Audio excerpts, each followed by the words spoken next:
I just want to, just because it is the intellectual part of the moving center, when do we, and it's a very easy time to experience the King of Spades. Only we don't bring consciousness in that moment. Otherwise, we are all practicing in that moment. We are in the King of Spades in that moment. When? Driving? Huh? Whilst driving? I can't hear. Whilst driving? Not exactly while driving. You could be driving in the Jack of Spades also. But if you are driving very fast, then you could be in the King of Spades. But just an ordinary thing. Watching movie? Huh? But still related to driving. Still related to driving. Playing games. Still related to driving. Driving. Making turn. Huh? Changing lanes, making, yeah. When you have to park the car in a very small place. When you have to park the car in a very small place, right? And you have to make really good adjustments, right? And that is the King of Spades at that time. And of course, if you're driving very, very fast, right? But then the King of Clubs also, it has to become instinctive because moving center will be a little slow and there has to be another intelligence also which is working in when you're driving very fast. But when you're parking, you can literally, what you call, sense that you're using this card to get the measurements and fit into the exact measurements, right? Or if there's just a narrow, what you call, doorway and you want to take a cupboard through the doorway. So the King of Spades will tell you exactly, how to take it through the doorway. So sometimes you'll shift it like this and take it through the doorway, right?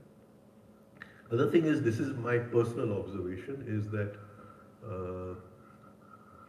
after a certain age, or if there's no practice, even if we have used the King of Spades previously, it becomes a little difficult. So, like, I have not been driving, I drive a little, very little, but for so many years now.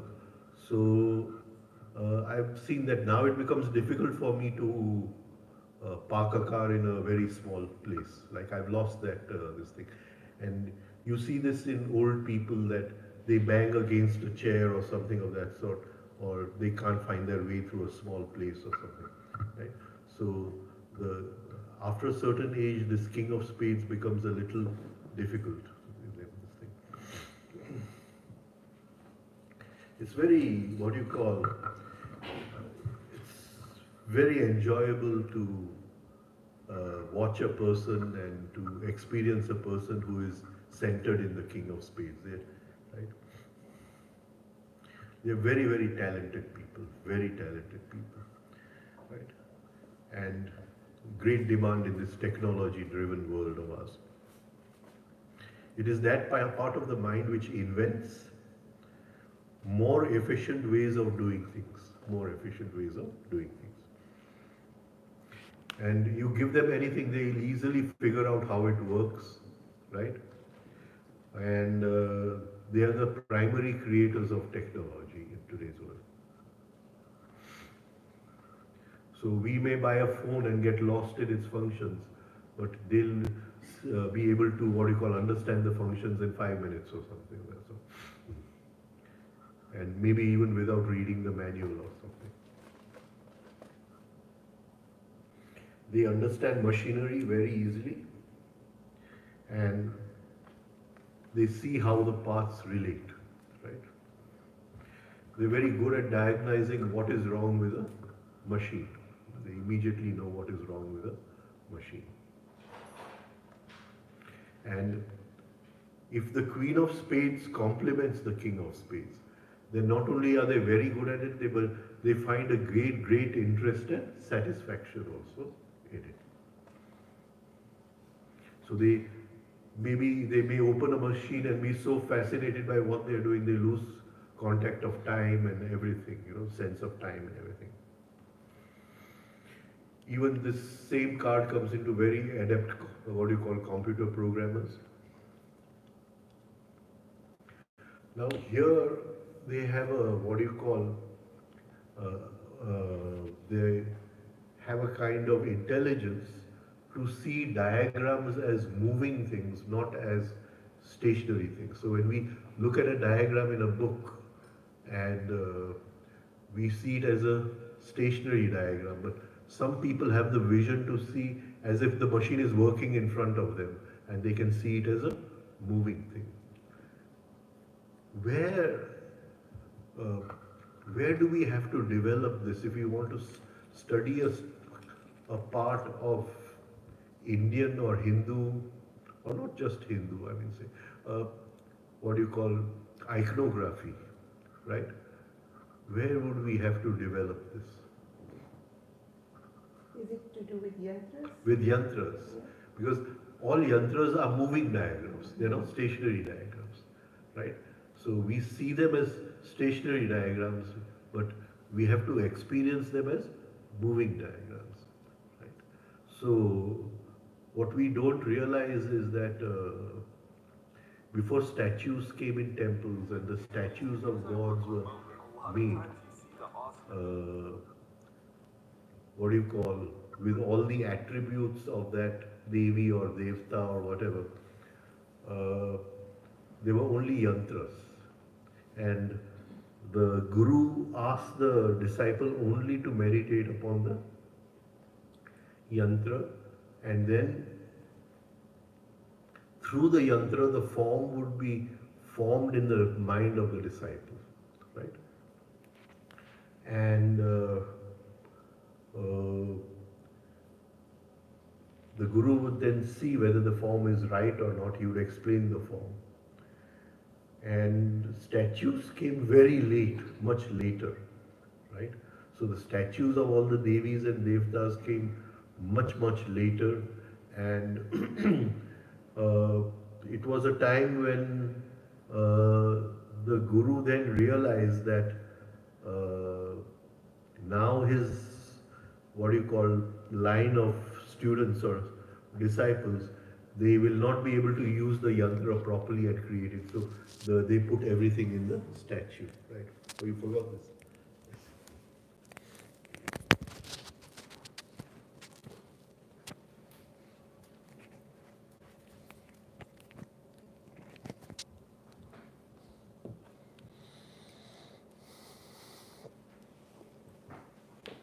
And because we have the statues, we have lost the art of using the yantras.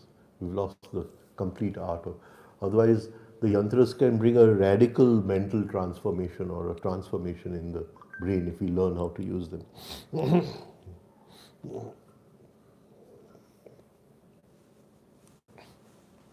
So these people work with directed attention, so they are very careful in the way they work. But you see in all of them that sometimes their attention falls. They can't hold their attention and they fall either to the queen or to the jack, and whilst they're working they may have cut their finger or something of that sort, right?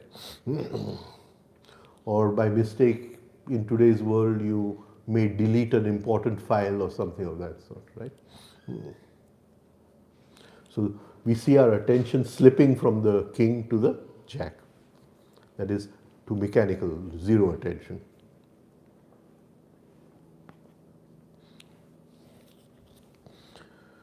So when we are figuring out how to operate a gadget, this is the card which we are trying to use.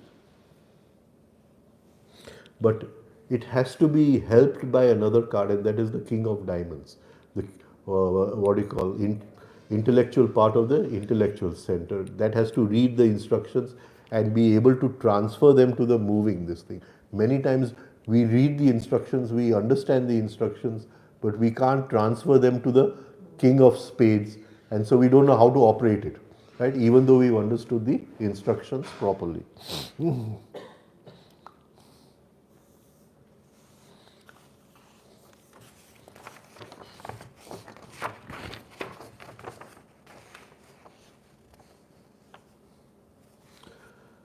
The problem with the King of Spades is that many times, once they've understood the machine or once they've repaired the machine, then they lose interest in the machine, right? and then they don't touch it again. And that is one problem which comes over here. So they can spend days and maybe years figuring out a problem, making a machine, and then suddenly they lose interest in that.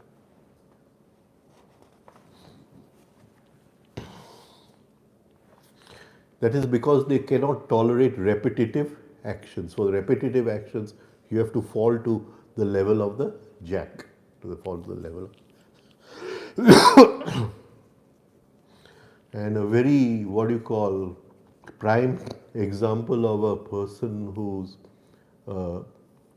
what do you call, King of Spades is Leonardo da Vinci. So, and Leonardo's, if you see, his whole life is full of incomplete works, what we call incomplete octaves. His whole life is full of incomplete works, right? And when we study the works, uh, uh, it's really fascinating the kind of intelligence he had in the 1500s, like, you know. And he had a diary where he noted down everything very meticulously, and uh, right, and all his drawings. And who has that diary now? Come on, you all should know. Who bought that diary? Leonardo's diary for a big amount in 1994. Bill Gates. he bought he bought Leonardo's diary for, right. I mean, it must be one of his prized possessions, I suppose. Yeah. Right. And so many of his works are lost. Leonardo's works are lost, and but when you go into his diary, you realize, I mean, all the diagrams and everything is there.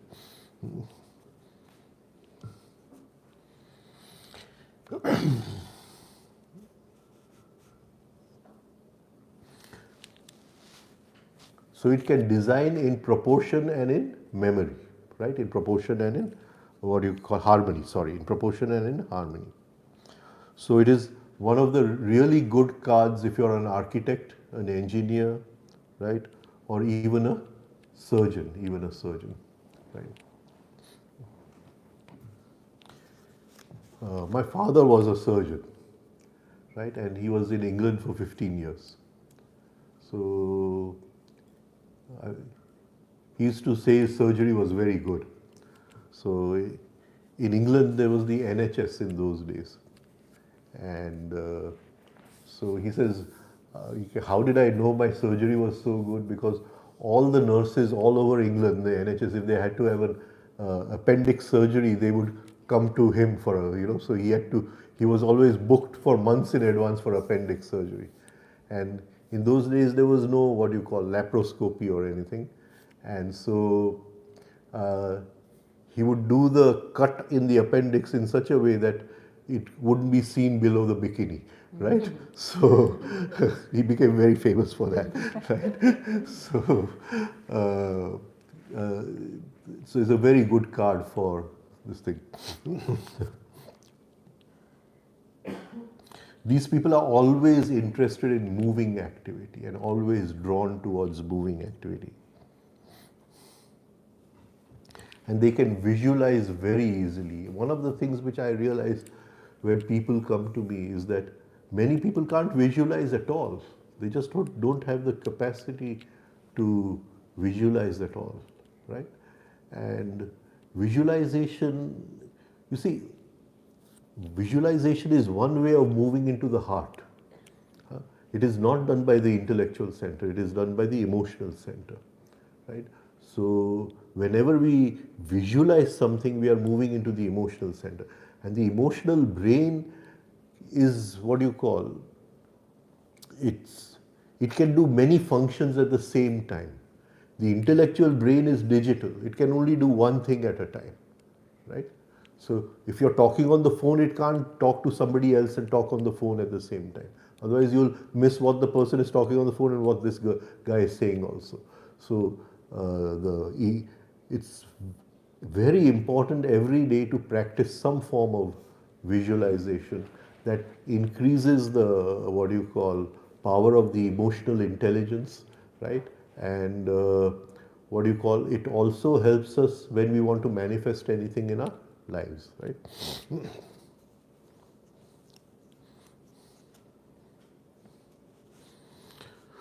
So the King of Spades sees the movements, sees the dimensions, sees the spaces, and then the intellectual center must accompany it to write down the exact movements and everything.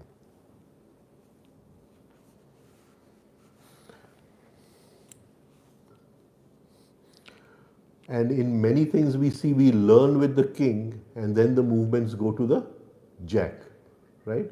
So when we wanted a bicycle, right, the queen was pestering the parents for the bicycle, then the bicycle comes, then we learn the bicycle through the king, right, fall down couple of times and then the movements become automatic, they go into the jack.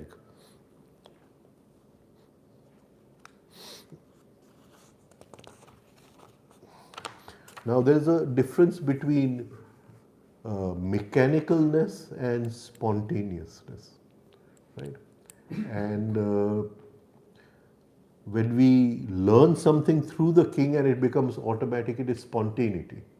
But when we are doing anything without attention, it is mechanicalness, right?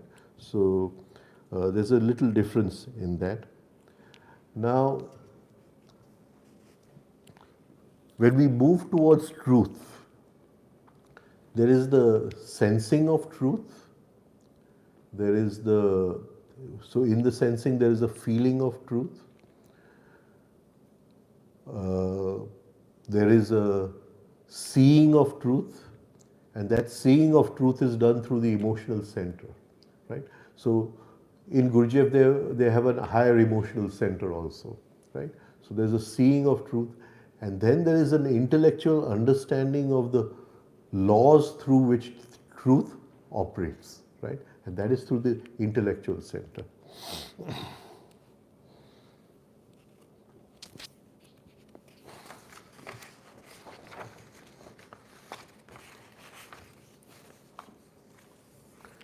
Shall we do one exercise, just a small visualization exercise? This is very, very powerful, and if you can reach a count of 10, in 6 months. We did it there? No? No, We didn't do it in San Antonio? Okay.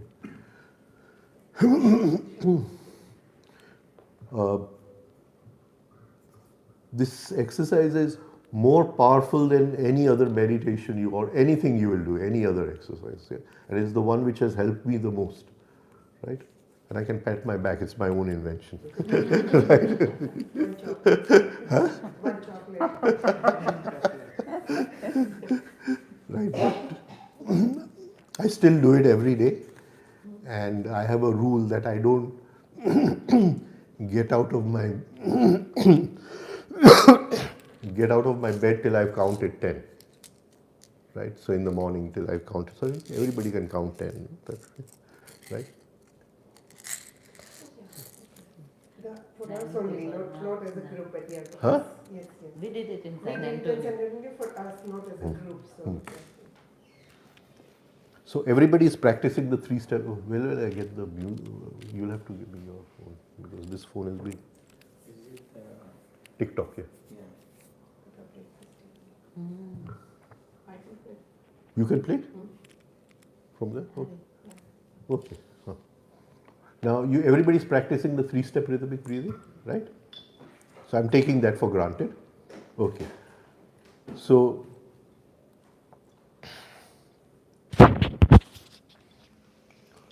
what we'll do is 1, 2, 3 breathe in, 5, 6 breathe out as we do with the 3-step rhythmic breathing, right?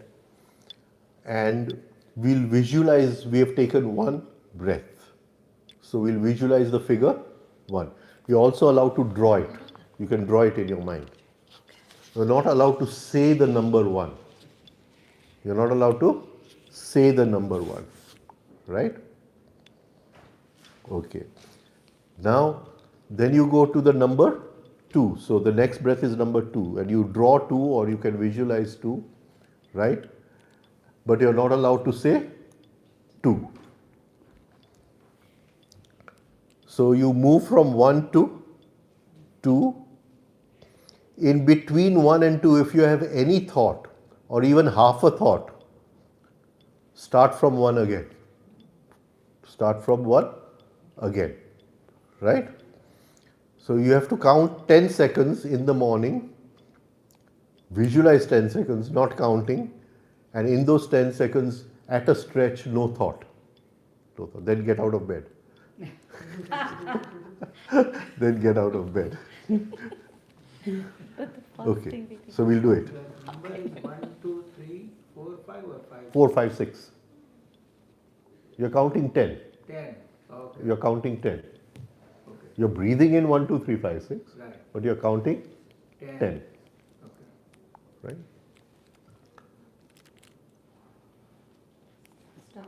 Yes. Will everybody hear it? Yeah? Yeah? Okay, we'll start. Breathe in.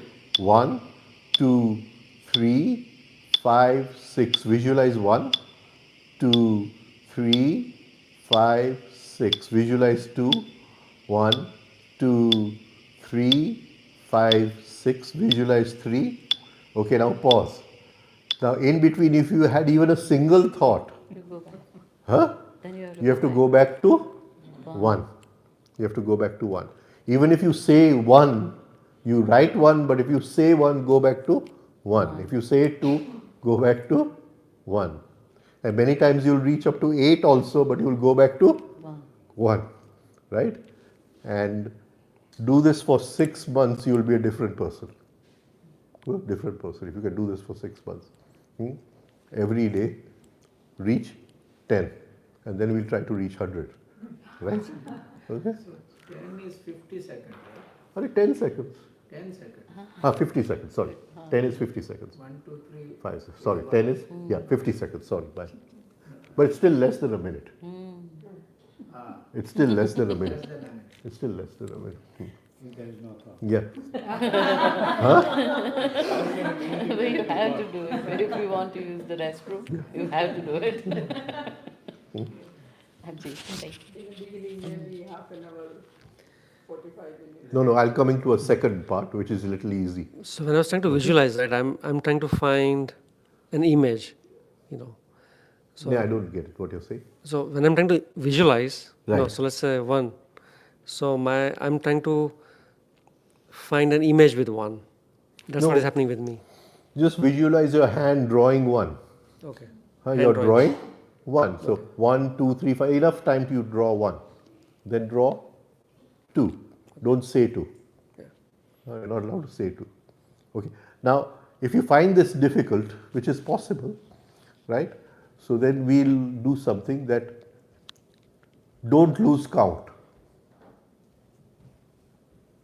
Don't lose count. If you lose count, you have to go back to 1. So can you use your hands, like you've taken a breath in, so you can use your hands as a cue for where you are? Where? For No, where you no, are? no. No, you can't have any You have to external visualize. hands. Right? But you can, what do you call, you can take a little lower form of the exercise that you start with 1, right? And then you must be exactly at 2. Then you must be exactly at 3. And if you miss a count, then start from 1 again. That'll be very easy. That'll be very easy. And then go to the next one. Go to the next one. Right? I'm sorry, what is miss the count meaning if you Supposing I'm going 1, 2, 3, 5, 6, and then 2 starts, and then after 3 I realize I'm in 2. You understand? Then go back to 1. Right? So you're allowed to daydream, think anything between 1 and 2 and 2 and 3, but you can't miss a count. No, you didn't get it. I think when I try, I would. Let's try it again. So the other problem that's happening is with the breath, when it's going 1, 2, 3, 5, 6, I'm saying 1, 2, 3, 5, 6. Then you have to start from 1. Yeah. So then you have to start from 1. But just now you are allowed to say. Oh, okay. But if you miss a breath, say at 2 you have already gone 1, 2, 3 without realizing and not drawn 2, True. Right. Then you're, then you come back to 1. okay. Huh? Yeah. That is an easier way.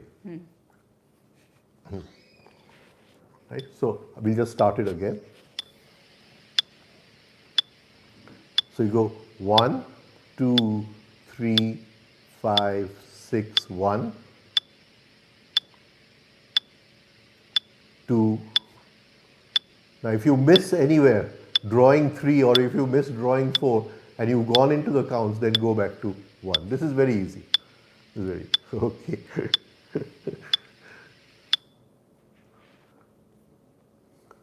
Right. And what will happen is if you're practicing visualization every day, it will open up the heart intelligence. It's the King of Hearts, which is a very powerful card, right? Which we've not come to as yet. It's a very, very powerful card.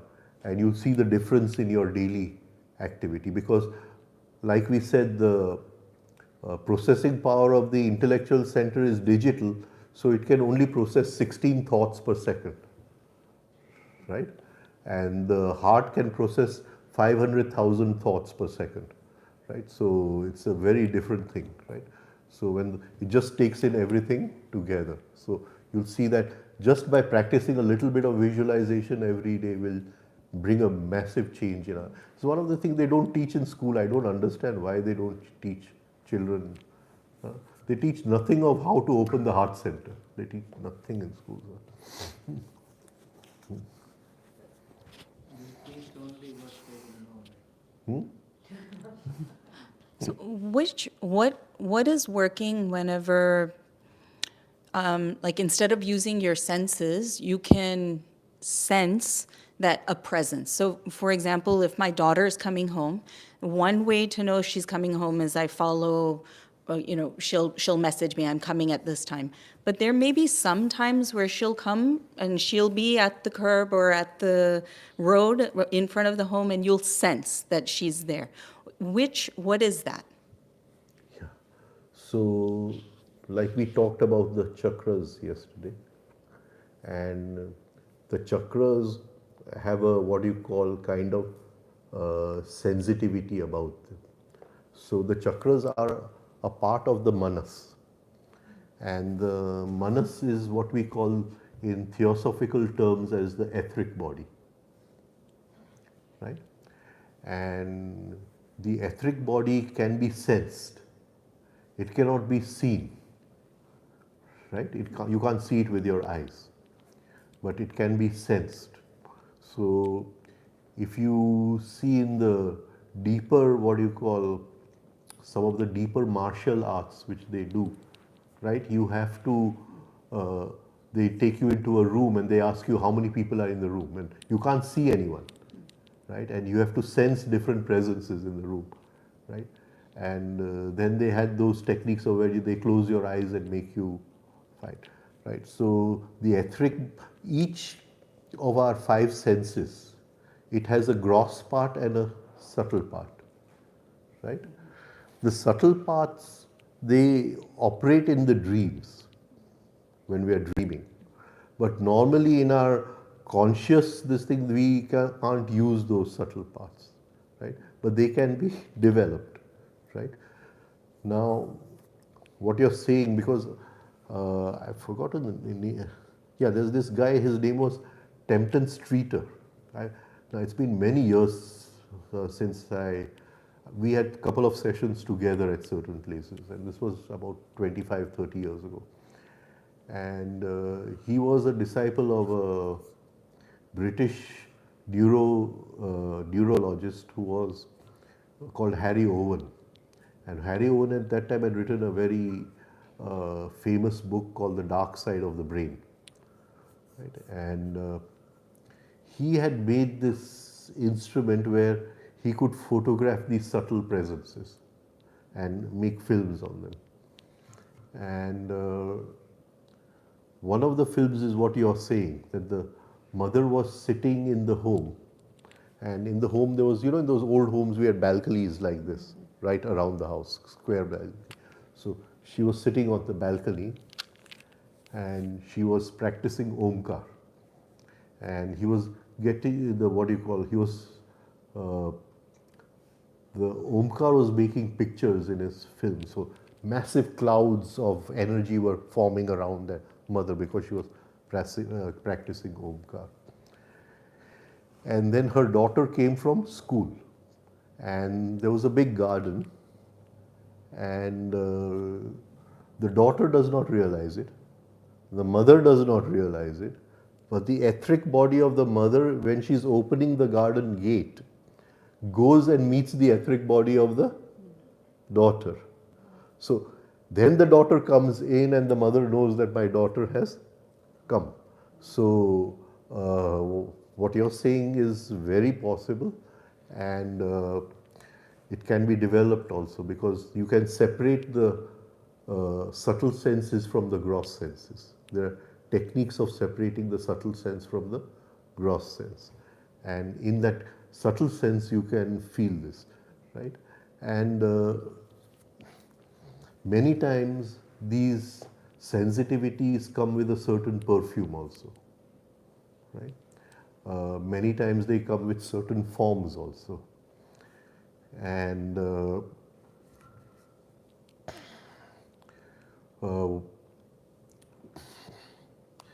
what was I saying?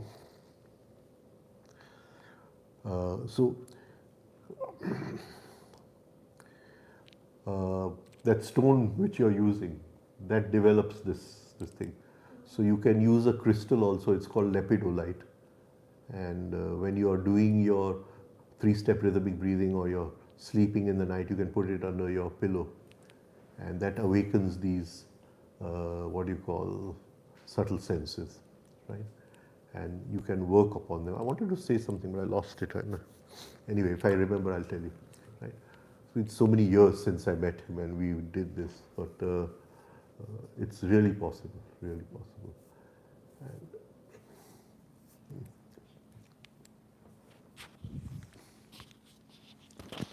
So Rajan, when you said you can get the perfume smell sometimes, so I know that I've experienced that dhoop or some perfume smell coming through all of a sudden where nothing was lit or no agarbattis or nothing was done. So is it possible that somebody's presence or yeah, somebody's etheric? present. So would it be a live person's It will be an etheric form. form? So it could be Yeah, anybody's. it will be an etheric form, or it could be a thought form. Okay. It could be a thought form. Yeah, because all of a sudden sometimes you smell rose or sometimes Yeah, you smell. It could be a thought form.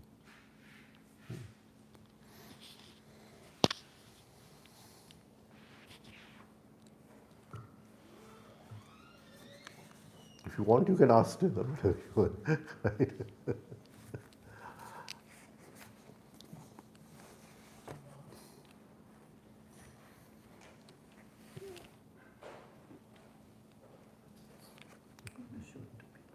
This is the stone. Hey, you've not even washed this stone. You have to wash it with salt water. You don't know any? No, sir, I just put it under. No, you must wash it with salt water. You have to clean it before using it. Huh? So this is the stone. Huh?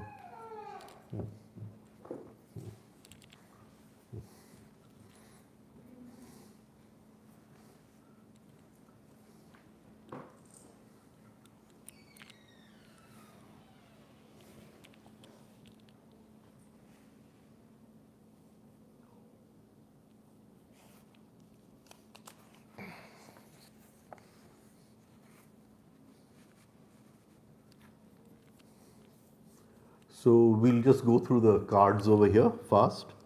So,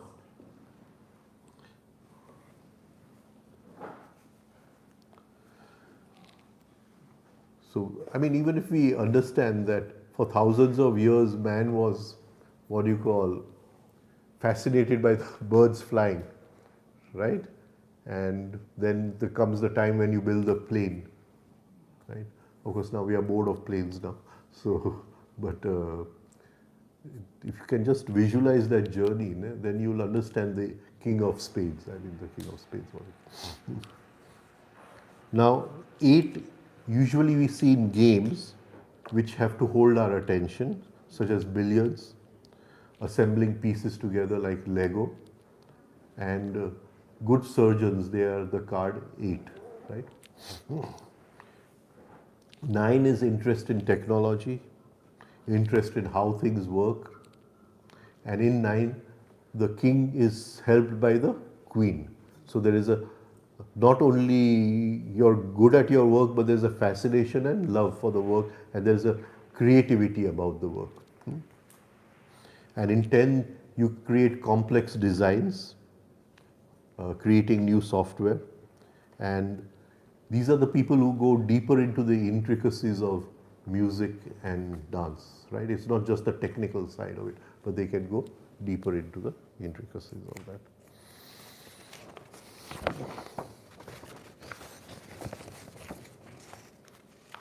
What I wanted to say was that, see, after a person dies, the photograph is gone, you burn the photograph, right? Because you cremated the person. But if we have developed that sensitivity, then we can still communicate with that person, right? Can still communicate with that person. So if that sensitivity of presence, then we can communicate with that. That's what I'm saying.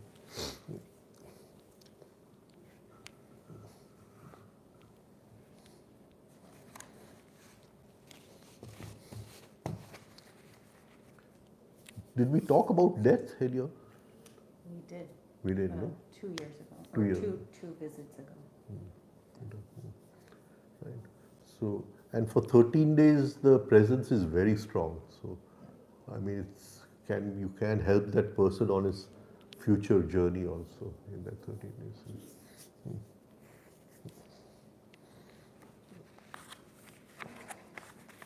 Okay, we'll do the Ace of Hearts. Ace of Hearts. Right.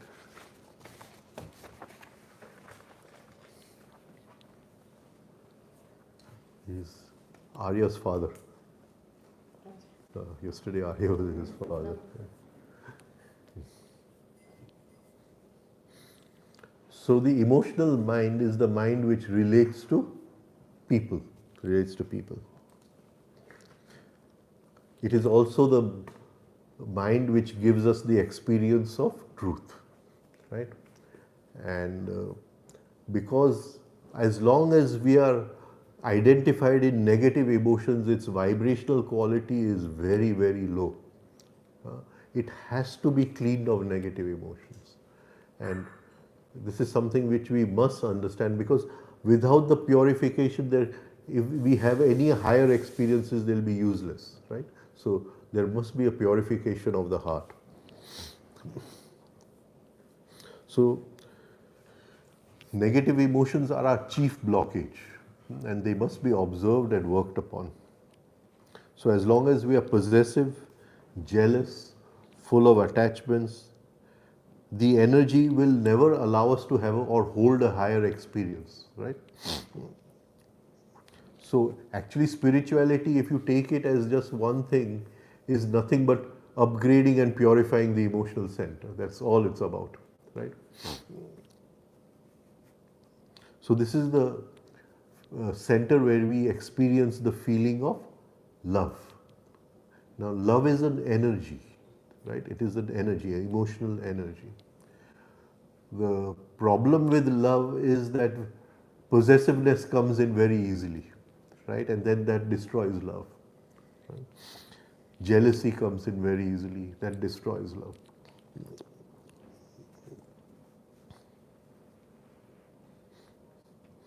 So when we look at something through love, and many times you can see this in mother and child, right? The child will show his paintings. Now to an outsider, the paintings will not be meaning much, but to the mother, she is looking at them through love. So she sees such beauty in the paintings.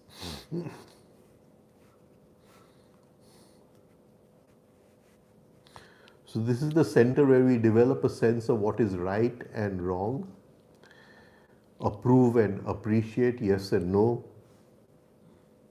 where we say praise someone or appreciate what they are doing. This comes from this center. And in the negative part, the first feeling in the negative part of the emotional center is dislike, and it takes years of hard work to work upon dislike. Disapprove, right, condemn, all that comes from the negative part. And when we dislike something, the feeling is so powerful that it overpowers all the other centers. That is, Vijay is so powerful. And if it connects to our animal center in the Manipur chakra, then we can even become violent in that environment.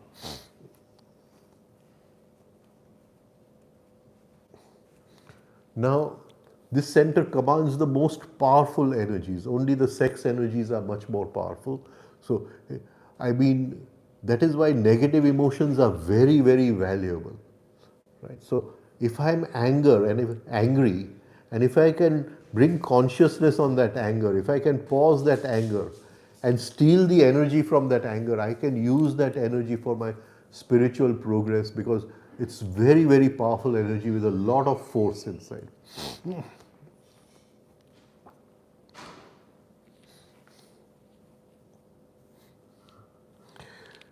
Of all the centers, it's the most difficult to observe because it is very, very fast.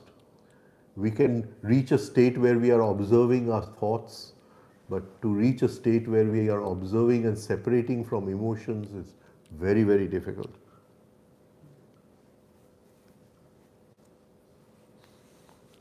So when we look at the moving center, we are walking faster, slower, moving the hands slower, faster, etc. Our gestures, these are more voluntary movements in the sense we can see them. But the emotional center is very difficult to see. But this is the point where if we can reach the King of Hearts, then the higher centers are very near. The inner voice of the inner guru is just next door to that, right? And that is what we want. We want to awaken the inner guru. So for that, the card which connects to the inner guru is the King of Hearts.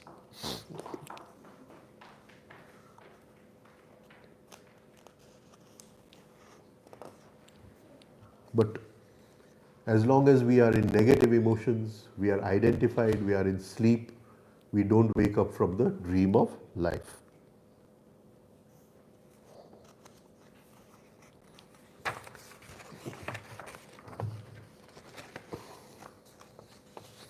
So at present, our emotional center is an organ of reaction, like, dislike, right? Condemn, approve, right? It is an organ of reaction. These reactions happen automatically. And till then, we have to transform that into an organ of perception, where it can see the truth. So the mother sees the truth, the mother feels the truth of the child. So if the child is even 1,000 miles away, but if the child falls ill, the mother, in that sensitivity, she can feel that my child is in trouble somewhere. Can you get what I'm trying to say? And that has to be awakened in the emotional center. And it can't be done as long as negative emotions are there. And the problem is we derive a negative enjoyment, pleasure from negative emotions, right? If I don't like a person, I derive pleasure by putting him down, putting him in his place, saying something dirty to him, right? There's a kind of inner enjoyment which I get out of that.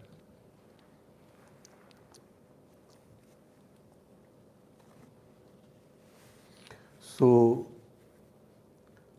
in a sense, that the initial self-study of the emotional center is in retrospect, after the emotion has been done, right? After the emotion has been done, right?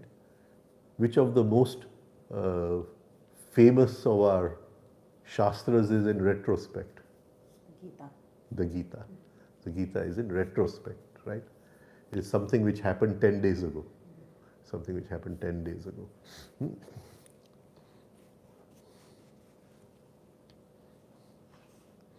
Now, when we are talking to someone and that person is listening to us, then we have a feeling of importance, right? Now, this is a negative feeling, right? I am something, right?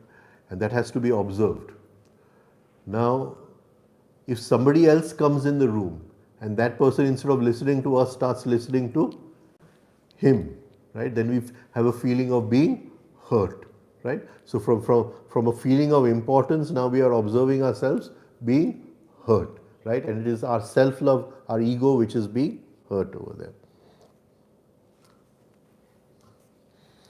And so this is a very easy way to observe self-love, what do you call?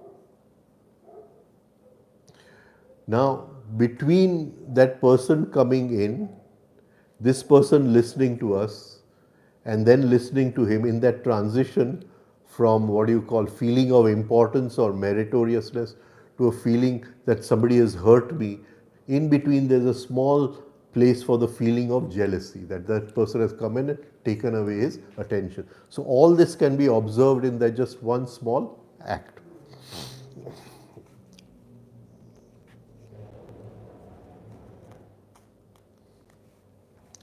And then if it becomes little chronic, then we will go one step further and we'll start judging both the people, right?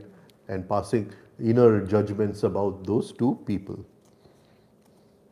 And we must pause our judgmental eyes. We must pause our judgmental eyes. The minute we start judging other people, we must pause over there.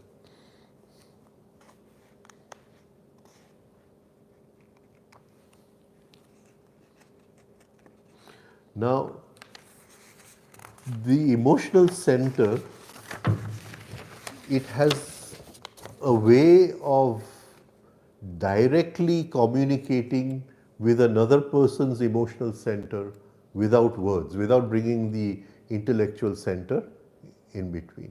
And this can be developed.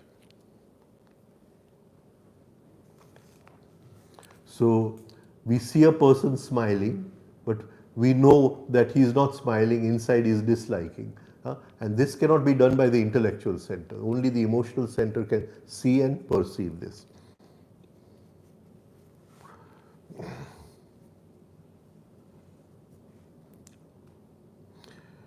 Now, another place where self-pity or anger comes in is that when we are with a group of people, right, and they are talking, and after some time we may feel that what do you call, nobody is giving attention to me.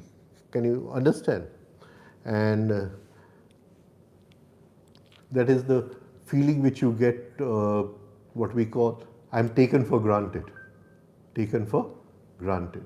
So 5 people are talking, but after about 10 minutes of it, nobody has talked about anything from my side or me, and suddenly you feel that that is where you have to observe. That is where self-pity comes in. Pity comes in. Now, all words have a dictionary meaning, but all words also have an emotional meaning, and that doesn't come in the dictionary. So I use the word mother. Mother has a dictionary meaning, but mother also has an emotional meaning which the dictionary cannot tell me, right? And when we use words, we should slowly be able to sense the emotional meanings of words.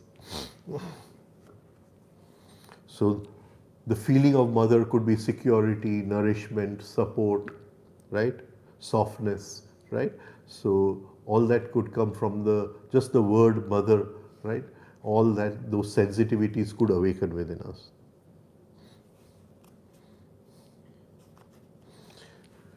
The emotional center can also communicate through symbols, like I talked about yantras, because when we are visualizing the yantra, we are opening up the heart, we are opening up emotional energy.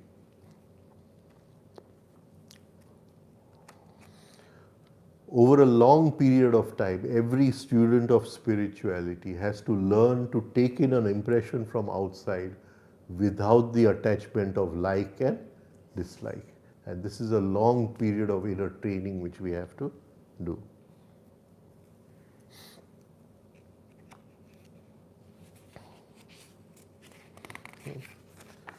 So this is the emotional center.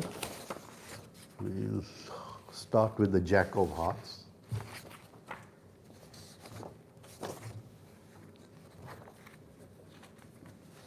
So Jack of Hearts, the mechanical part of the emotional center, all are mechanical responses in relationships. Good morning, good evening, right?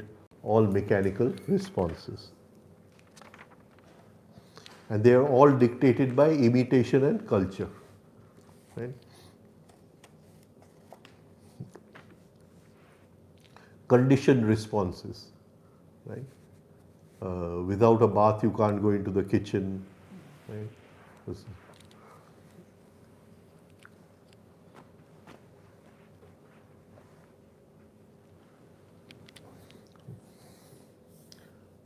So, somebody when do we practice the Gayatri mantra anyway? No. I don't want to increase your practices, right? Okay. Right. So I was talking to my teacher about the Gayatri mantra, and so he says, "How do you do it?" So I say that in those days we had those dialing phones in Mumbai, I'm told, right? So these mobiles had not come as yet. So I said I put down the receiver of the phone and do the Gayatri mantra. So that is not allowed. So I said, what has to be done?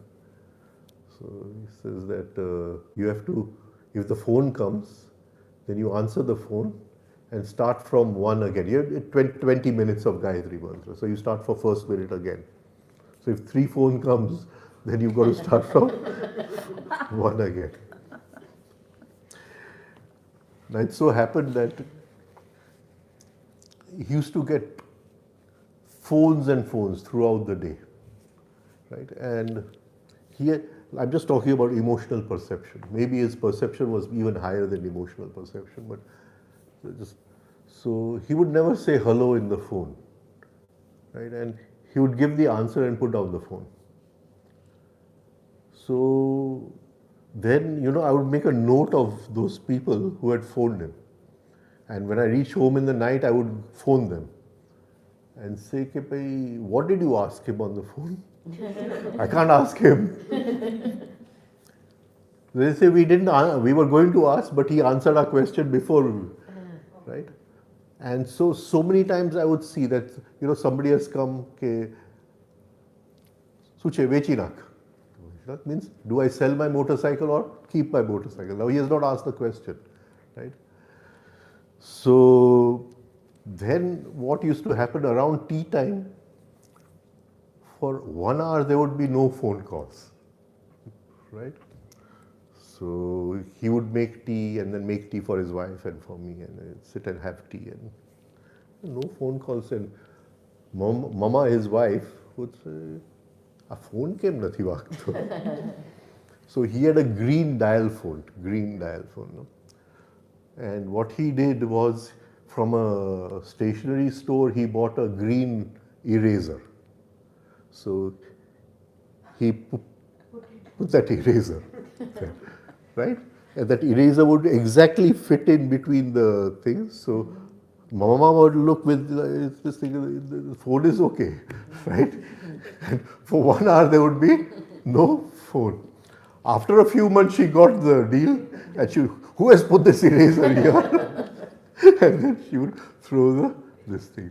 But it was with him that he could just, you never had to ask him the question. He would answer the question before you asked it.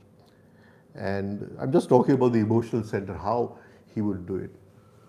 And he would play chess with 20 people.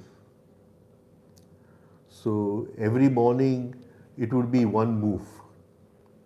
So there are no boards, right?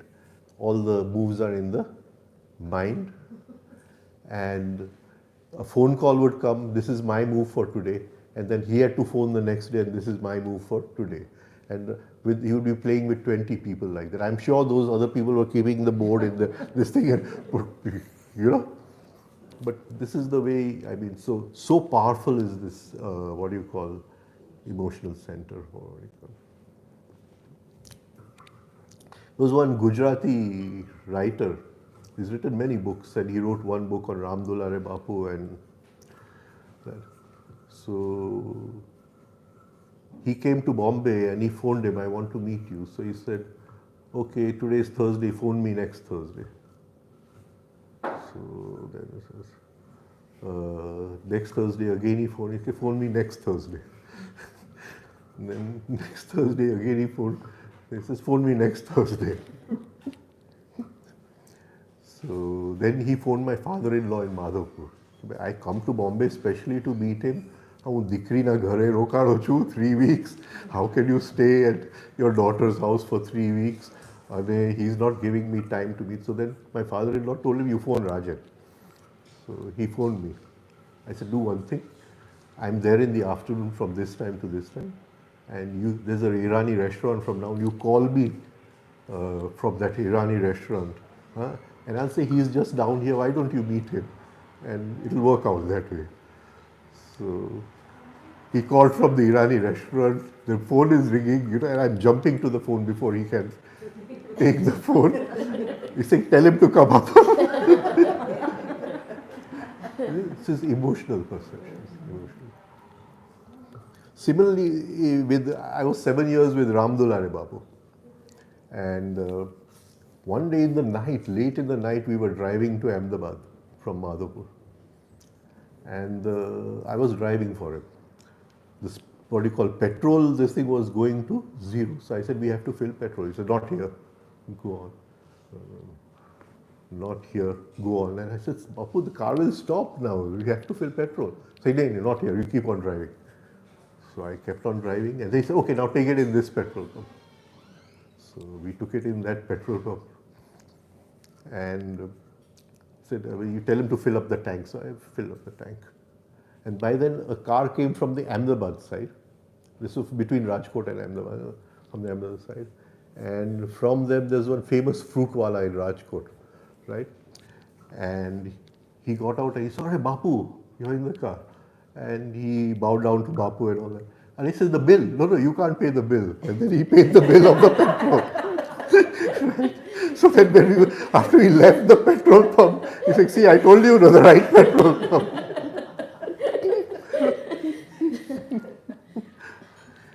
So these things happen, sometimes when you're with a guru, it's every day is like a miracle only. Every day is like a miracle.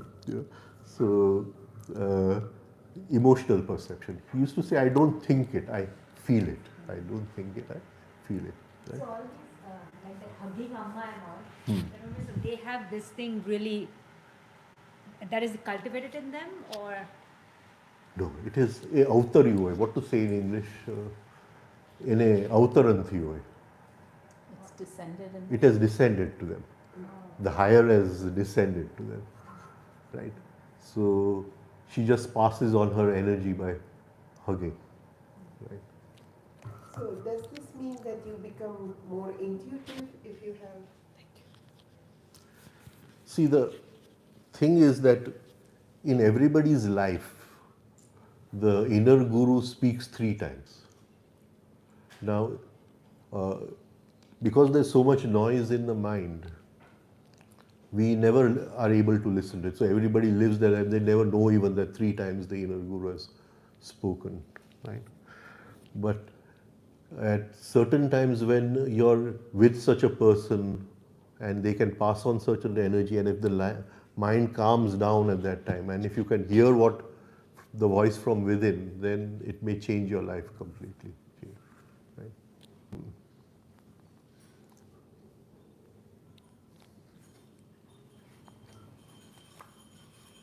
I've never met her, Yeah. But I have a kind of what you call grudge against her. Not a negative grudge, but just a grudge against her. So I was in the Metropolitan Museum of Art, and this was years ago, many years ago in New York, and they have such a beautiful collection over there. So, you know, and I had decided to spend my whole day over there and see the paintings and all that. And I was going, and then the Rembrandt section, and Rembrandt has done some of beautiful works where, you know, he's looking at his inner self, but he's looking outside, and these are the self-portraits of Rembrandt. So there, this person, he phones me and you have to come now, you have to come now.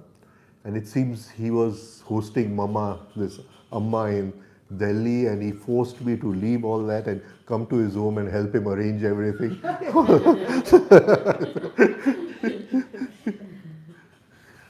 So, no grudge against her, but I have to go back to the Metropolitan Museum of Art.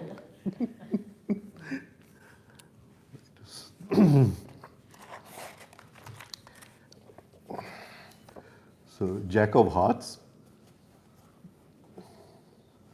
And this card becomes very active in babies. They learn through imitation. They learn very fast through imitation. And if you see, supposing we go to another culture.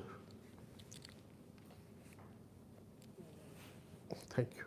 If we go to another culture, then all our automatic responses don't work over there. Right? Good morning, good evening, it may not work over there.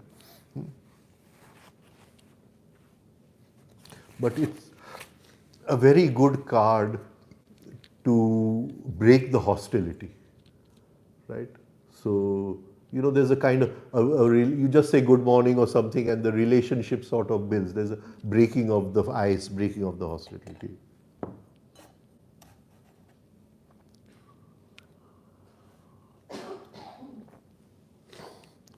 But there's a negative side to the emotional center, and these people can be very affectionate and very cruel also, right?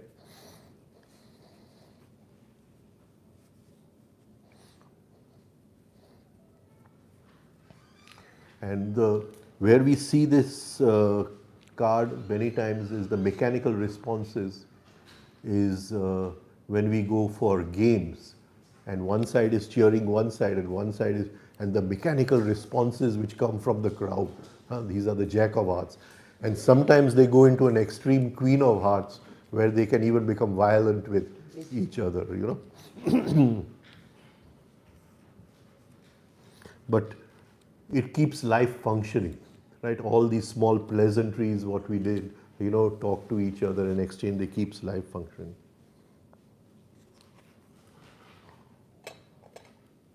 So a person who lives in the Jack of Hearts is usually a very friendly person, peaceful. They love to talk to each other, they love to talk and they are very warm and they can be caring. And if you stay at their home, everything is arranged perfectly, right? But if they suddenly become frightened of someone or they become suspicious of something, they can move to the opposite very easily. These are the people, because Jack is the memory of all the centers. They remember people's birthdays and they love to send cards on birthdays. Of course, now people exchange on the WhatsApp. And they're very good at sending thank you notes and condolence letters and things like that. They are mechanical people, but they talk cheerfully.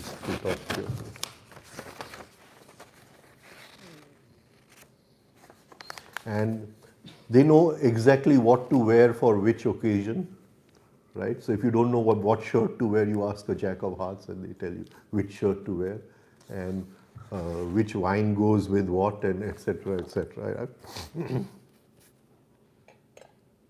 But being Jack, they are very shallow people, sentimental people, right? Lagni માં આવી જાય. they love to copy the prevailing fashion. The prevailing fashion. They talk non-stop and they do not realize the harm they are doing by talking non-stop to the other and to themselves also. And they enjoy gossip. They enjoy gossip. And their judgments are very low-level judgments, formatory judgments, right? They love sentimental movies, right? I don't know if girls used to read in their teens the Mills and Boon. I don't know if you heard of that, Mills on, in their teens, the Jack of sentimental movies.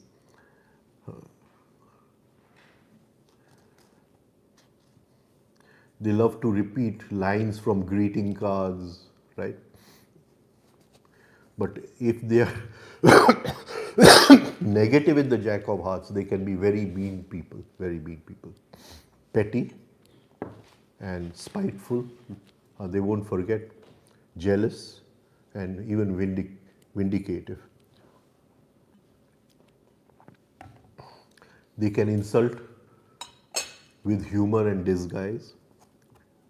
They love to use nicknames to call people. The Jack of Diamonds, being the mechanical part of the intellectual center, is an educated Jack. The Jack of Hearts is usually not an educated Jack. He has learned from life. He has learned from life. So you'll see they have this mechanical conditioning, and you see in many religious these things. You come in the cave, have you washed your hands? Have you had a bath? Have you done this? All those kind of things, right?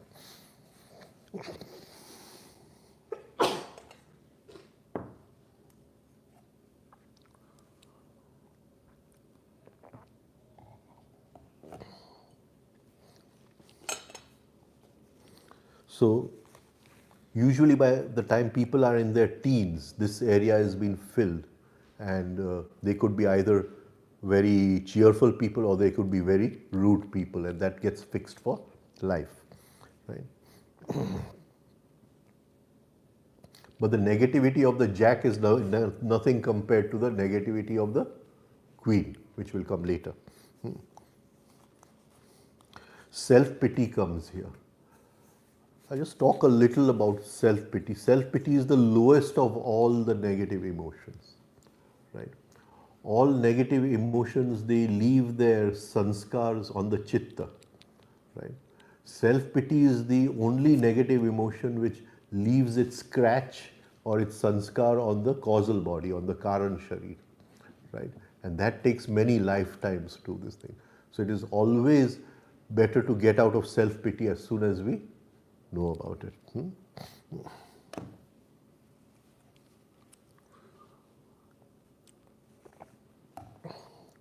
You know, nicknames in the sense that the person does not have a nickname, but they can disguise putting a person down by using a nickname.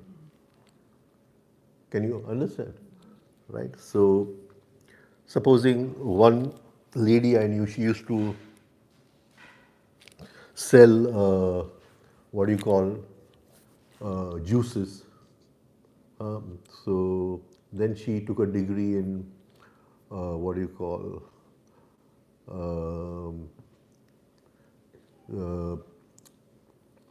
naturopathy. She took and she wanted to open a naturopathy center and all that.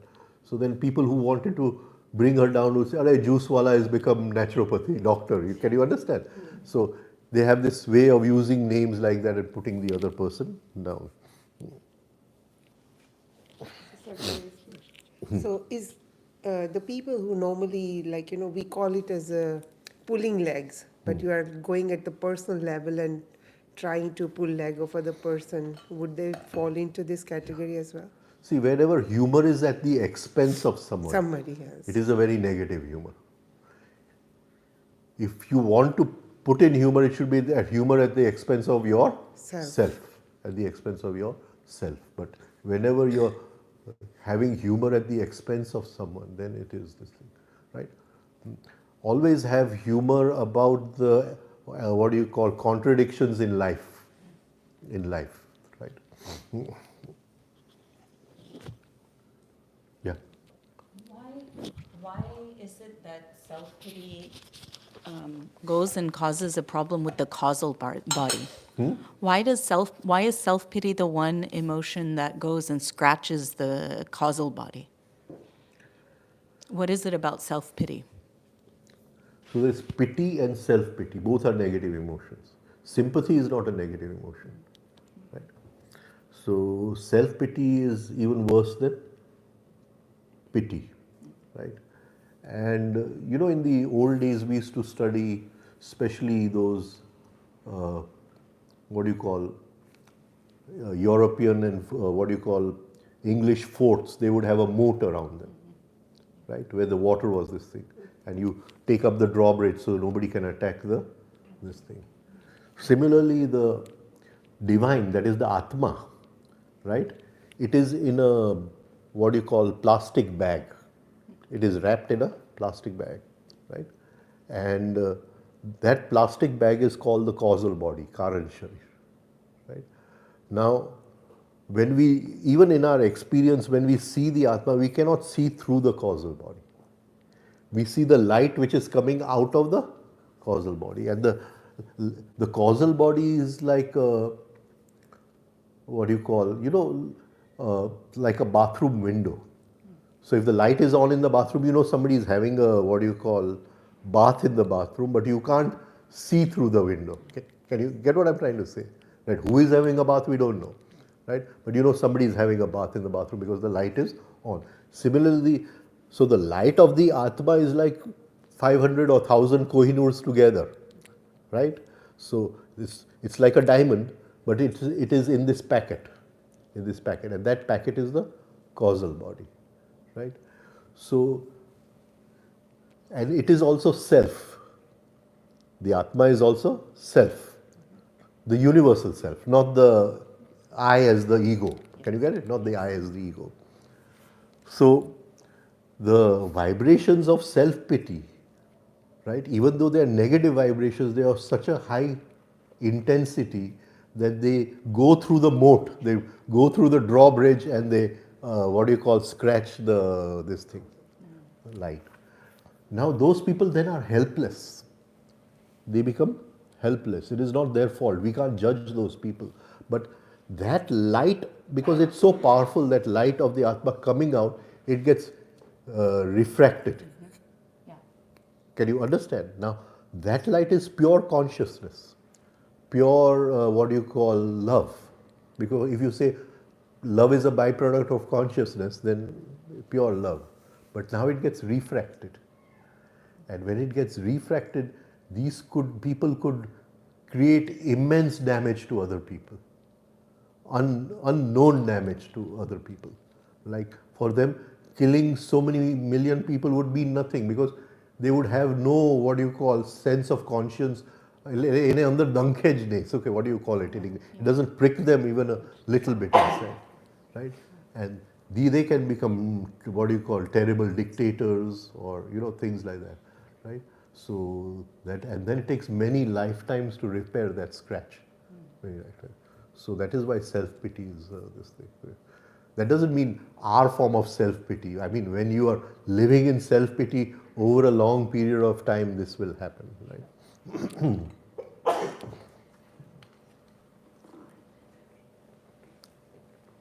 So many times, we judge people, like that this one killed, say, so many Jews, or this one did this, or Genghis Khan did this. But when you realize this, you say, what can you judge? They were helpless. They were helpless, because that scratch on this thing, it's like a scratch on a diamond. No, it's like a scratch on a diamond. No, can't help it.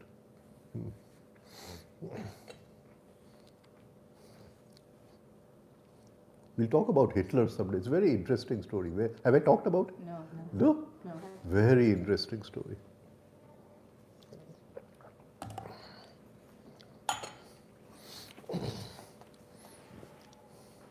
Just a little bit, where did his self-pity come? Pardon? Where did his self-pity come, Hitler's? No, it must have come in some lifetime. We don't know. Some life. We don't know when it came.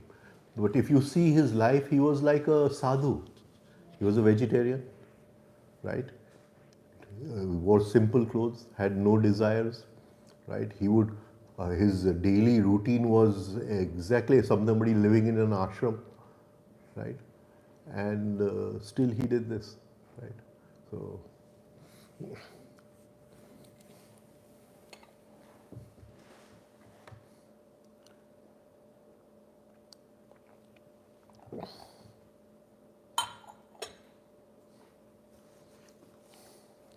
now where we see this card becomes pre-programmed in those children who grow up in very strict households.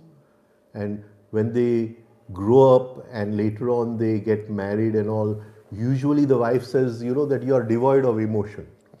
You're devoid of emotion. And you can see there's no juice left in the heart because of that strict programming as children, right? The heart has been killed completely in this. So the Jack of Hearts gets programmed. Is it killed, or is it that the kid just develops so many buffers? Buffers. Same thing. Buffers.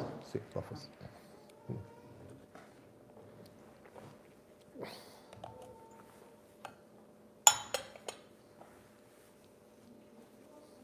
So neglected children, lack of love, who have grown up in brutality. No? But of course, the negativity of the Jack of Hearts is nothing compared to the Queen of Hearts. Queen is the most volatile of all the cards. These people love shopping perfumes. They love the softness of touch. They love frightening amusement going on roller coasters, right? And they have a possessiveness of their partner. Male possesses the female. And their emotions are mainly conditioned by books and movies. And they are interested in blind rituals of religion, right? In the blind rituals of religion. They can be good businessmen because they can be very petty and very cruel at the same time.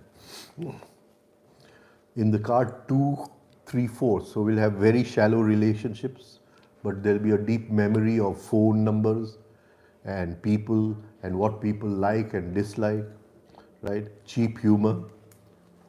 And these are the people who like to welcome people to their homes, right? In 3, there's sudden attention from mechanicalness to attention. And these people, they relate to anyone, right? So if they sit in a bus, they'll relate to the person next to them. They don't know that person, but they'll start relating to that person. And they love the news, the special news in the newspaper, the gossip news in the newspapers. And in the card 4, we have personal likes and dislikes. My pen, my this, right? So we have personal likes.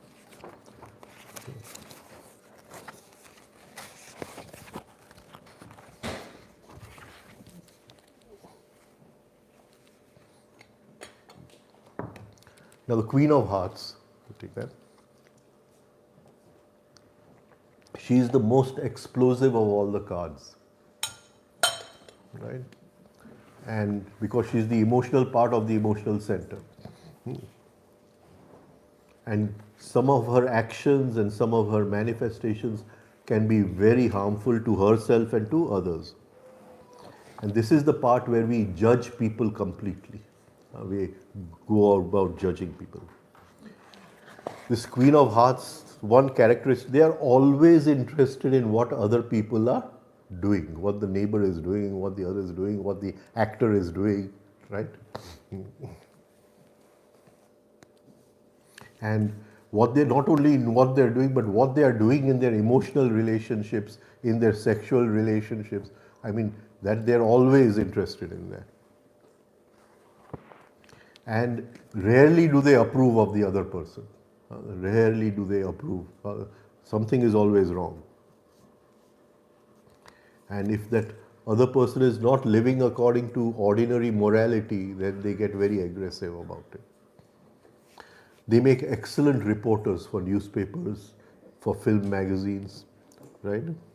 They have what do you call, a knack of getting into people's private affairs, uncovering scandals, right?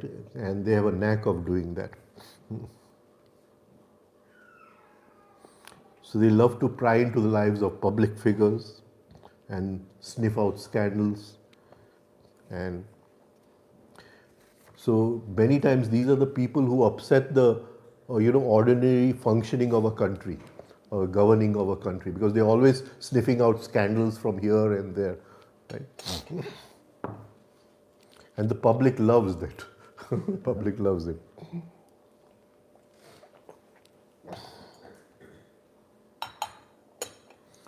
The queen, something has to hold her attention. Something has to hold her attention. Whether it is a public figure, whether it is a film star, politician, prominent family, uh, something has to, and she can write books on them. She can write books on them. And the problem with the Queen of Hearts, if nothing is holding attention, she can be very destructive, very destructive.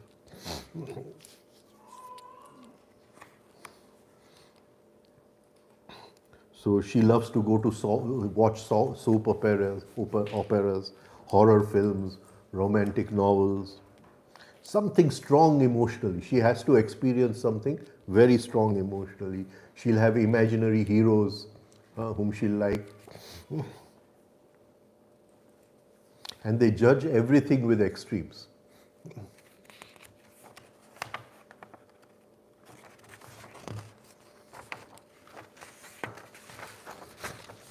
And they can create havoc in their own homes also, right? So if it's a mother or a father, the Queen of Hearts, and if the neighbor's son or somebody else's son is doing better than their son, then they can create havoc for their own children also. They cannot bear it that somebody else's son is doing better than their son, right? Or if it's a husband, he sees somebody else's wife is more obedient than his wife, then they can create havoc at home. And they live in extreme anger, jealousy, possessiveness, indignation, outrage, all the negative emotions, the common Queen of Hearts. These are the people in what you call responsible for child abuse, domestic violence.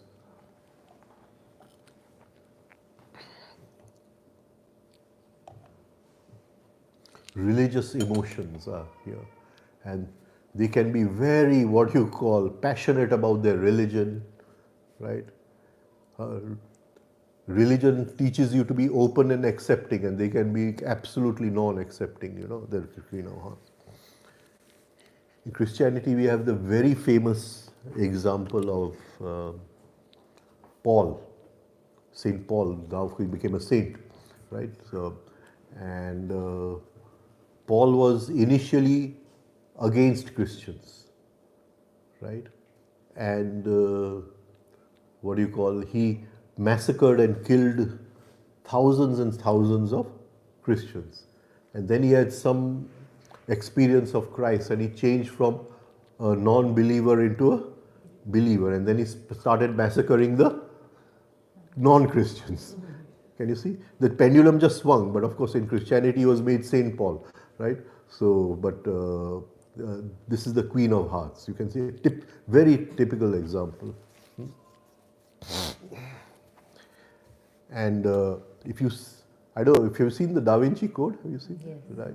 So if you see in that Last Supper painting, one of the disciples he has recreated as Paul, the one this thing, but this is not the real Paul. That Paul was a different disciple, but Leonardo has repainted him as something else. If you see this Paul over there. Right.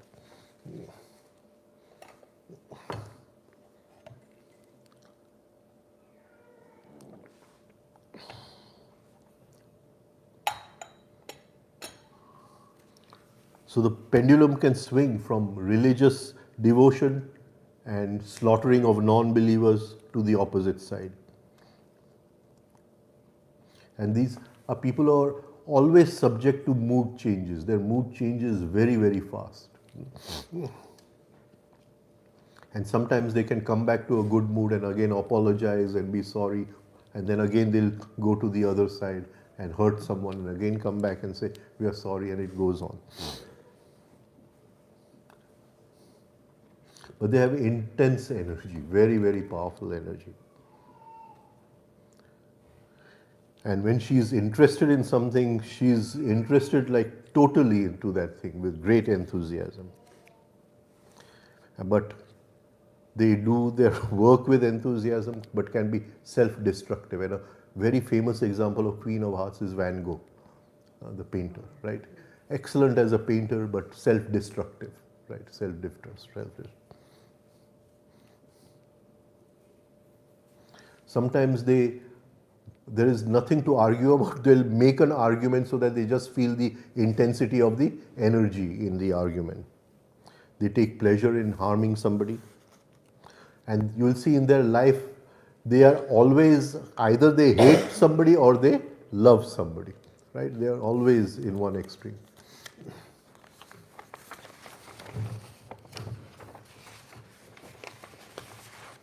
And if you remove the person they hate, then they'll find somebody else to hate. Right? So, but they must keep on experiencing strong emotions. They can't live without strong emotions.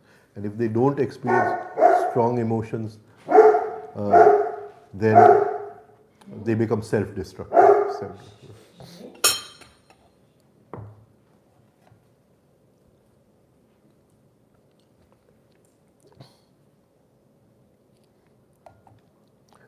These people, because of their very powerful energy, they attract people who are energy-wise, response-wise weak in heart, and weak in life, and they get attracted to such people.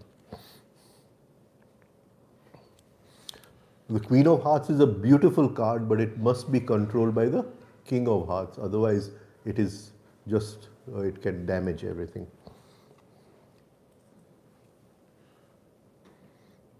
So if we go back to our young days when we were in love with somebody and all the stupid things we did, then we can experience the Queen of Hearts for some time again, right? But it is the same energy which hijacks planes, captures hostages. Do they know that they are doing all this? No. They just need to live life with intensity. Live life with intensity. So would narcissism fall into that category? Sorry.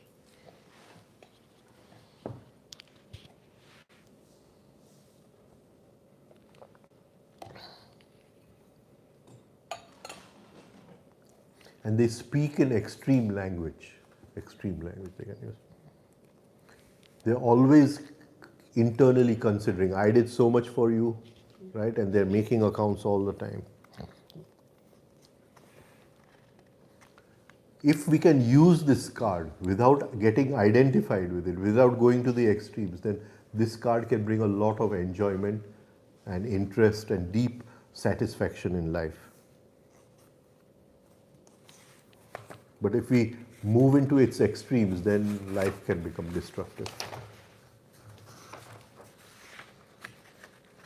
So if we can meet a friend through this card, view a flower through this card, view a sunset through this card, then it brings great, tremendous joy in our life.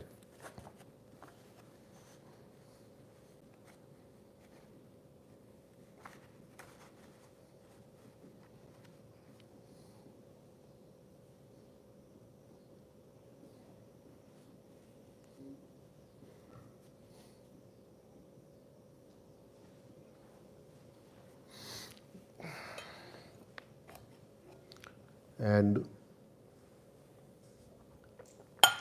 there's a very famous story in the Bible where Christ tries to, bring a reaction in a woman, and she does not react, and then how things change. It's a very famous story. So they say that now the woman was a prostitute, so she was looked down upon in society, the woman. And she comes to Christ, falls at his feet, and says that my daughter is very unwell, will you help her? So Christ mocks her completely, she being of low profession, low caste, Christ mocks her completely and says, let the children be fed first. So from my table first I will feed the children.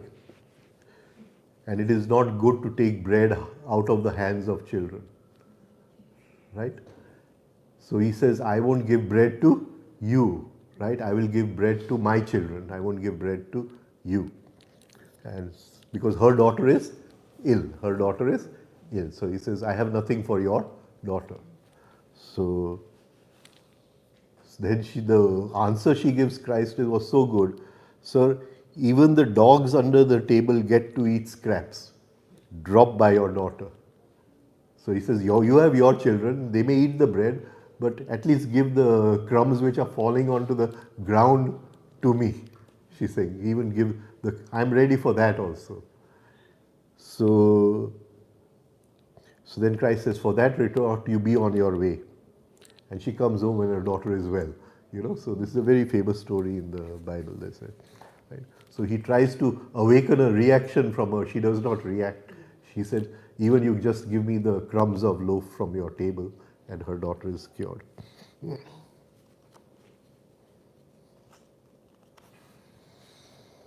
So because the emotional center was pure, the healing happened. The healing happened over there. So is that a thankful heart? Thankful heart. But if we have a heart full of meanness, difficulties, quarrelsomeness, we spit venom at others, then there can be no inner development.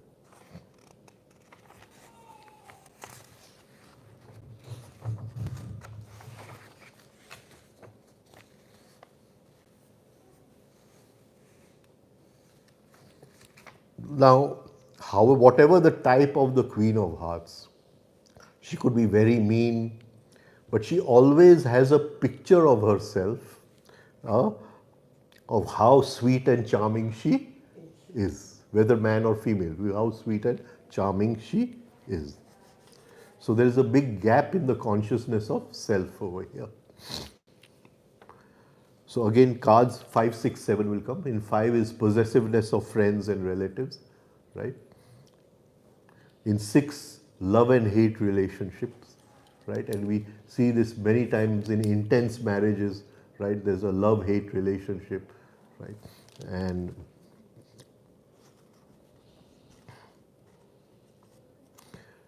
she can create pressure in relationships. She expects her friend or her whatever this thing to act according the way she wants them to act.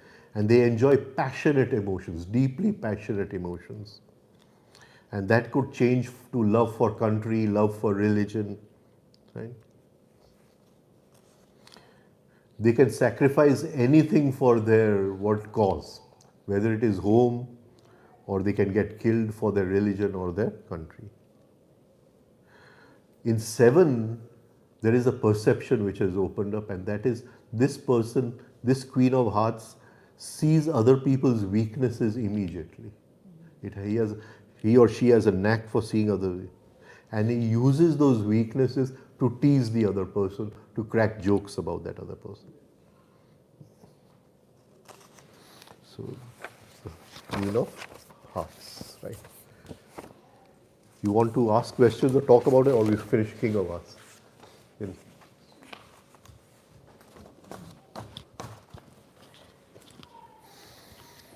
So the question is that how the mind or brain, whatever your terminology that you're using, it's changing, right? We are a lot more accustomed to the technology, right? So, but these characteristics that you're describing, this is like these don't change with time is what I'm trying to ask. The toys will change with time. The inner emotions won't change with time. Okay, The toys will change with time. okay, Right? okay. So now if you see, in the old days people would be daydreaming. But now they get sometime they are on their phone. Right, The toy has changed. right, The right. toy has changed. Okay. Right? So, but in both attention is totally lost. In both attention is totally lost. Right? Okay. Thanks. So in some people, they have a natural magnetism where naturally people will follow them or they'll draw people to them. Is that a part of which part of the emotional center is that, or which card? It'll be the Queen of Hearts. Yeah. Queen of Hearts. Okay. Later we will study the King of Clubs. And the King of Clubs can be mistaken for an enlightened person. Mistaken for an enlightened person. Very powerful card. Very, very powerful card.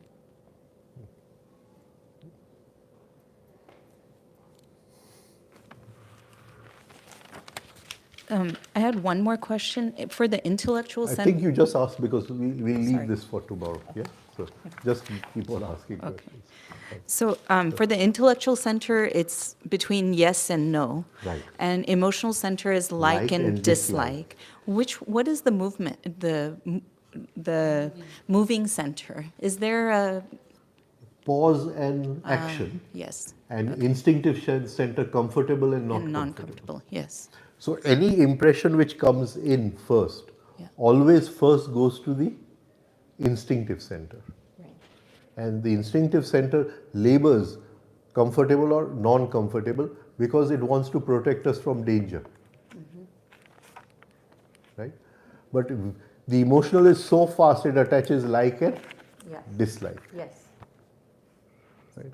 So the centers are kind of intertwined there. Yeah. Like they shouldn't be, right? No, this is where we work upon them. Huh. Right? We work upon them. So like we have this story of, Indra sending rain. So Krishna is telling the residents of Vrindavan that you are not supposed to pay your tax to Indra. Now Indra is the energy of sensitivity. Right? So when an impression comes in, comfortable, uncomfortable is sensitivity. But automatically like and dislike, so he's taking away in the energy of emotion with sensitivity. Right? So he lifts the Govardhan mountain. Now, go means the senses. Vardhan means to expand the senses. So when you expand the senses, that you detach the, subtle sense from the, gross sense, right? Then you are not able to label like and dislike, right? So, but it's given in a story form over there, right? So, it's the same thing, right? So, to reach that state where the impression comes in, right? You're sitting on the floor is rough and uncomfortable, so your, instinctive center says rough and uncomfortable. But to pause the emotional center, to bring consciousness there, no like and dislike. No like and dislike. There's acceptance over. So every time your mind is saying, I like this, I dislike this, it's The emotional. And It is the Jack of Hearts. The practice would be simply to pause and watch that, correct? The practice to get over your likes and dislikes would be simply to pause and watch? It's difficult because it'll be so fast. You'll have to do it in retrospect. In retrospect, You'll have right. to do it in retrospect. Yeah. And the idea is to, in your life, to sort of sit down one day and meditate on your likes and dislikes, right? And to come to a stage in life where there is no dislike. Can you understand? You can have preferences, Yes. right? I prefer tomatoes to brinjal, Sure. right? That does not mean I dislike brinjal. Okay? So when we work on ourselves, we what do you call, slowly come to a stage where there is acceptance of everything. Can you get it? There is nothing which we don't accept, but we prefer this and don't prefer this. And so the deeper implication would be that I accept in the relationships, I accept a person's dark side and light side. I may not prefer the dark side, but then that brings me into a prefer little, to stay away from the dark side, right, right? But I know that every person has a dark side, yes, yeah. right?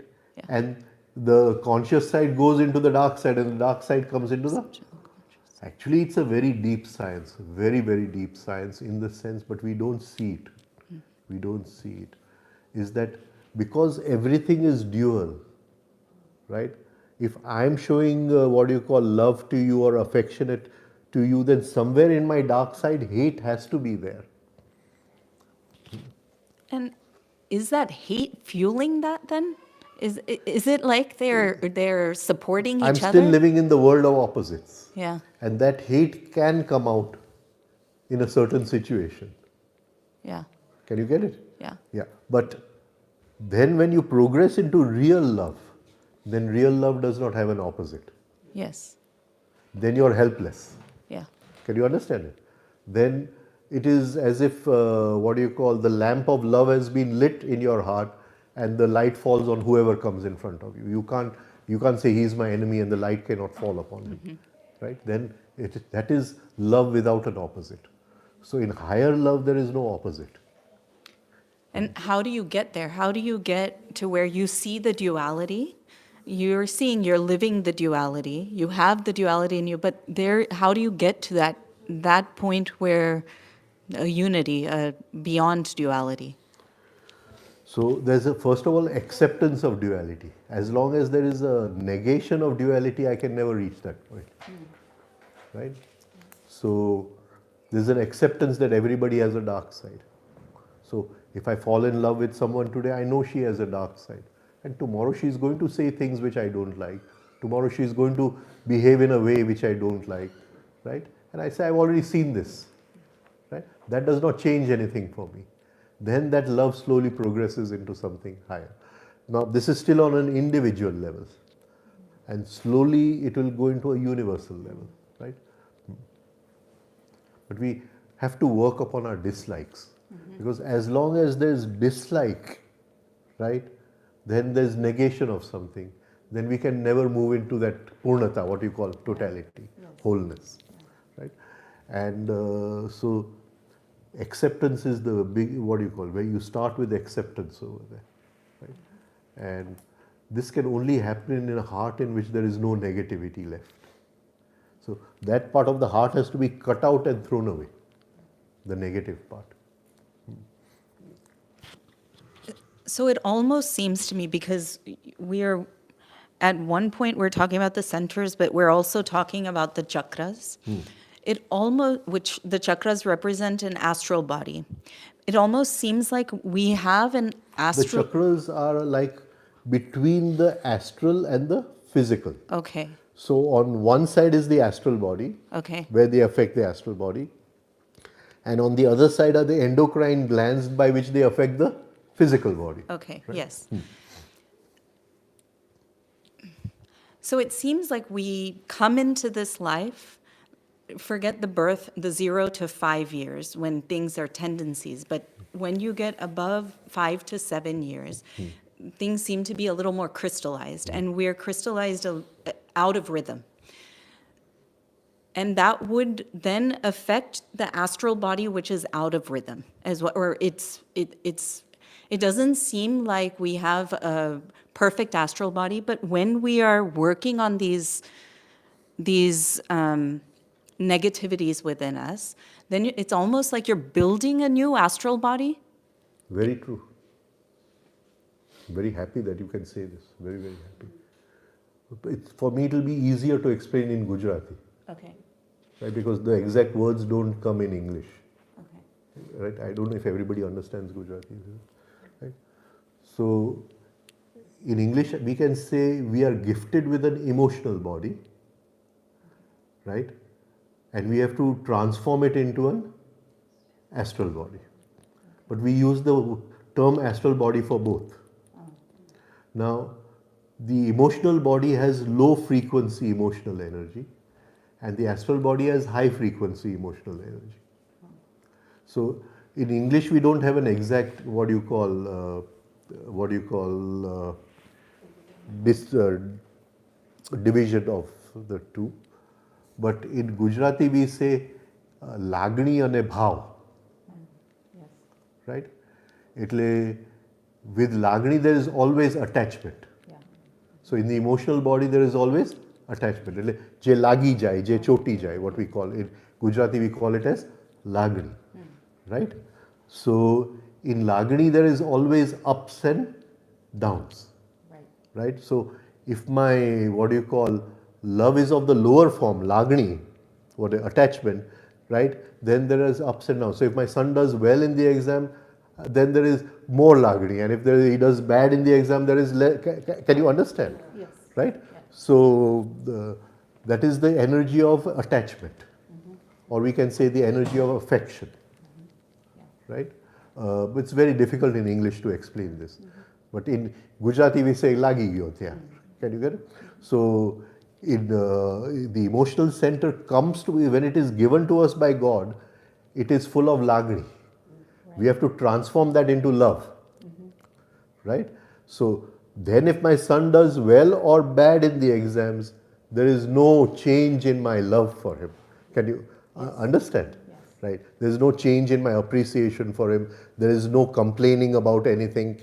Right? If I complain, then I've fallen. Can you get what I'm trying to say? So in love, then nothing. Then you have created an astral body. I've created an astral body. So the emotional body becomes an astral body, and love and consciousness go together. Right? I have always preferred to work on consciousness and let love come through the back door, because so many gurus, they say love everybody and love, then it becomes a kind of new habit, and really there's no rise in consciousness. Right? So I've always preferred to say that love should be a byproduct of consciousness, rising in, because when you rise in consciousness, you experience the softness of life. Everything you touch, whatever you do, there's a beautiful softness to everything, and that softness is love. Right? So it is not love for something. Even if you touch this, it is love. Right? So that very sensitivity is love. Right? But so I prefer it this way, that not to talk too much about love, but to talk about consciousness. And wherever there's consciousness, love is the other side of the coin.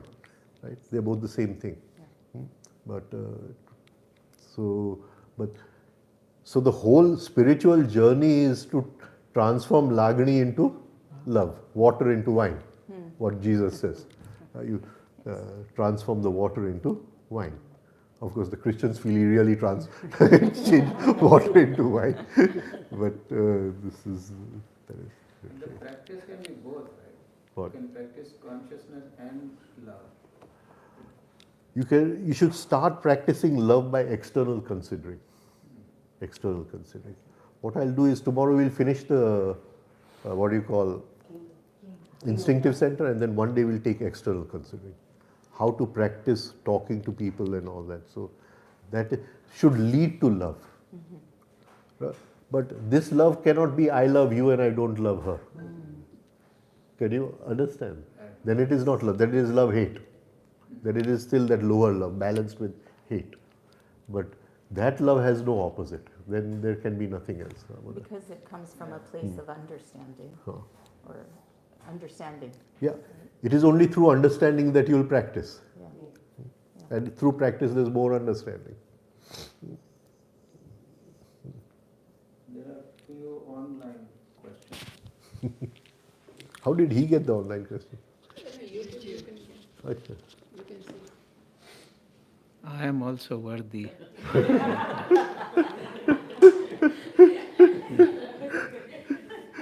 Jigisha Patel is asking, please can we talk about linkage of center and importance of phase exercise, and when we can start it.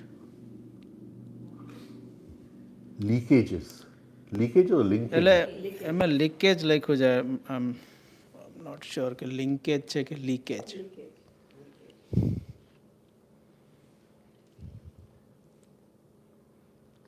Leakage. Leakage. It looks like leakage. Okay. Right? So leakage is a big subject, right? In the moving center, unnecessary movements, right? In the intellectual center, the chattering of the monkey. In the emotional center, liking this, liking that all the time, right? And in the instinctive center also, it is like and dislike, right? Especially in foods and all that. So these are all leakages of energy, but it's a very vast subject. Leakages of energy, how to stop leakages of energy. And the second thing she asked is about Importance of phase exercise. phase exercise. Okay. We'll tell her that we are going to take phase exercise and corrective exercises in Seattle. So she should, because that's a very big subject, phase exercise, right? Okay, and then next is seeker seeking. Says, sir, thank you for all these USA lectures. These are bringing lot of help in daily practice. Could you please share your experience of the presence when you experienced and losing self? Talk about myself. Yeah. No, I can't talk about myself. Can't talk about myself. Okay. But I can tell you something about presence, about real feeling of presence. Like we said that day, there is a feeling when you move into presence, right? There's a feeling of something dying and something being reborn. Till then, you're practicing presence by holding presence of the body or breath or whatever, right? So there's the feeling of dying and being reborn, and it is as if thousands of years of pain have dissolved in one moment. Okay. I don't know if you understand. As if there's, like in the day, you're tired in the day and you relax on the chair, suddenly you feel that thousands of years of relaxation has come. Or supposing you're in a lot of debt, and you owe people money, and tomorrow all the creditors are going to come and start shouting at you and all that. And then somebody just comes and says, I'll pay off all your debts. Right? And that relaxation which comes. Something, I don't know how to put it in this thing, but you can say something like that. It's something like that. I had a small experience, I wanted to share. So, most of my life we lived in apartments, and I never had that feeling, about a home, like a house. And when we bought the house, I used to talk to all these people and say, oh, you should move to a house. I said, why?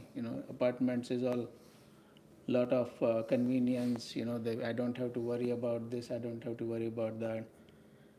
Finally, when we bought the house and moved it, that's when I felt that feeling of, being in your own house, which I don't think can describe, but I'm sure everyone can relate to that. In your own home. Home, yeah, in our own home. Yeah. Right? And now work on being a guest in your own home. Right? So one more question. Sandhya Joshi. What's the difference between daydreams and visualization? Daydream is uncontrolled mechanical imagination. As if the valve is opened and we are just imagining one thing after the other. And controlled visualization is when we hold something. So if an architect wants to make a house, he has to use controlled imagination, right? So when we are visualizing the chakras, it is controlled imagination. I mean, you all did it yesterday, but as you practice it every day, it's going to be very difficult. The chakra will move somewhere else, the beam of light will move somewhere else, right? It will take a few months to come to a point where you're visualizing it steady inside. Right? So But on the first day, everybody is lucky. Right? So, so So in our real life, we have only so much time as we think. What are the exercises we should do? Because the way we have 20 minutes this, Omkar, then 20 minutes this, and so with that amount of time that we have, realistically, what should we be doing? I know everybody's different, everybody's maybe goal is different, but for normal people like me, like. So I would say you do the refining exercises first. Practice the 3-step rhythmic breathing as and when you get time. Don't upset your life in practicing the 3-step rhythmic breathing. So if you're working at home, put on the music and try to breathe and do your work at the same time, maybe cooking or whatever you're doing, right? So you don't have to spend too much time on 3-step rhythmic breathing, right? And then I would say first bring in the Omkar.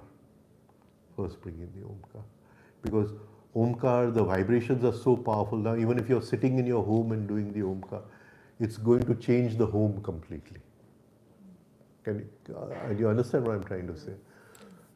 Now, my guru used to say that if you've done your Omkar in the morning and if you're crossing the road and if a truck was destined to hit you, you will go this way and the truck will go this way, right? So, I would say first do the refining exercises, then start on the Omkar, right? Then if you can, progress to the phase exercises, but that is after you've reached 3 minutes of each refining exercise and you're doing it in reverse 3 minutes. But first I would prefer at least this much that you do every day, right?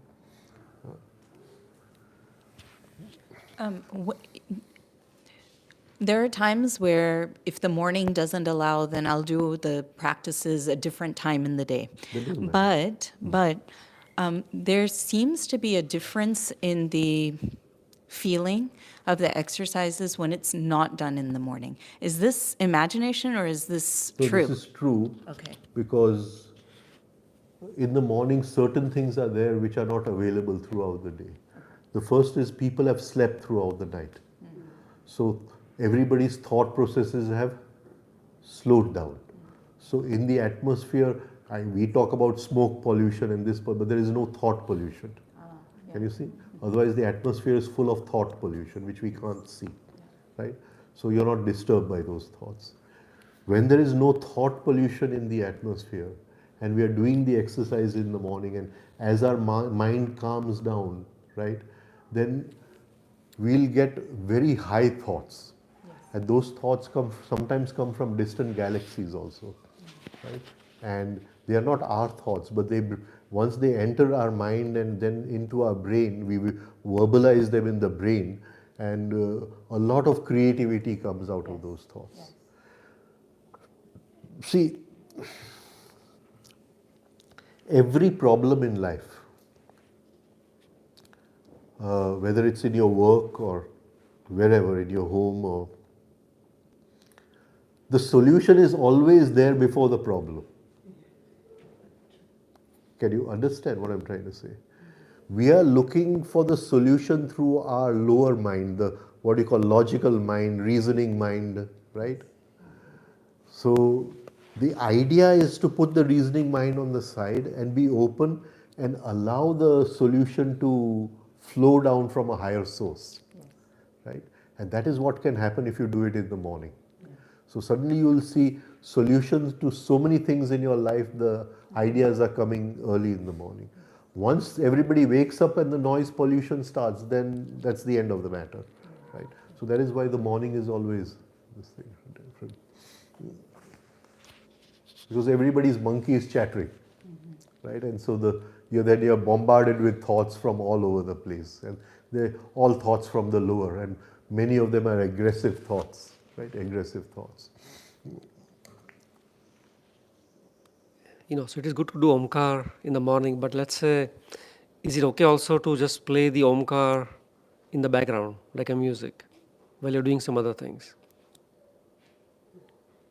How will you play it in the background? No, like you can find it on YouTube. There'll be somebody doing it for 3 hours, so you just let it play. No. You do. This is because this you won't find this Omkar also what I've taught on YouTube. First of all, and you do it, right? Of course, it may make a difference in the vibrations of the home. It may make a difference in the vibrations of the home because the walls of the home are always absorbing vibrations, right? So many times when you go into a home and the walls tell you the story of that home, the walls tell you the story of that, right? So, but here we are on the journey of our rise in consciousness. That is not going to help us, right? It's not going to help us. But if you do it, even 20 minutes, the whole atmosphere of your home will change. There'll be a big change within you.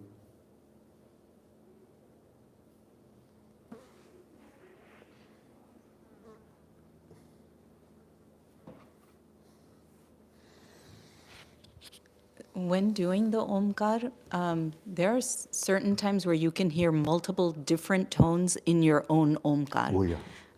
That's, yes. Yes. And some of them can be very, I mean, they can be very beautiful, actually. Anything, like, when you listen to your own Omkar, it has a different feeling. Because it's vibrating inside, but you're also listening at the same time, correct? Is there anything to say about that?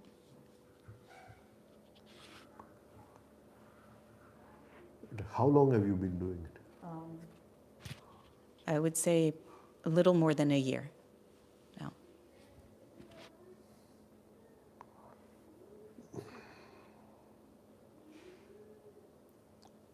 Wait for some more time. Wait for some more time. Then we'll do it together once and I'll teach you how to not do it and allow an inner intelligence to do it for you. And then every sound will be different. Every sound will be different. Right? So do it for one more year. Then I'll say.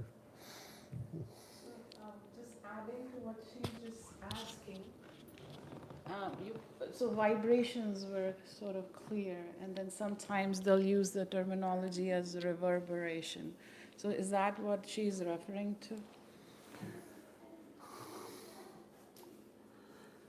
See, there's a vibration Yeah. and that vibration reverberates. Yeah. It reverberates in the skin, it reverberates in the blood, it reverberates in the nerves, it reverberates in the prana, right? And those reverberations are very powerful, right? And it reverberates in the walls also, Okay. right? And those are very powerful. What she is asking is that can we manipulate different sounds, different frequencies in the Omkar, Okay. right? And a time will come in the Omkar when you're not saying the Omkar, but somebody from within, like the inner guru, is directing you to say this sound, then this sound, then this sound, Okay. right? That is very advanced. It's very, very advanced, right? So let's see. Let's see. Thanks. Yeah. Because So sorry. it will need a deep surrender, a deep surrender, right? So also when you're doing the Omkar, it almost feels like the Omkar is journeying, like it's going into some void. But it's continuing over And there. it's continuing. Continuing Yes, over there, yes, right? yes. As if it is what do you call continuing in the universe, you know? Yeah, it's like a black, I don't even know how to describe it, but it's like a black hole is almost Yeah. absorbing it. Right. And then it's coming out also, right? But that coming out is not spontaneous. That coming out is with effort.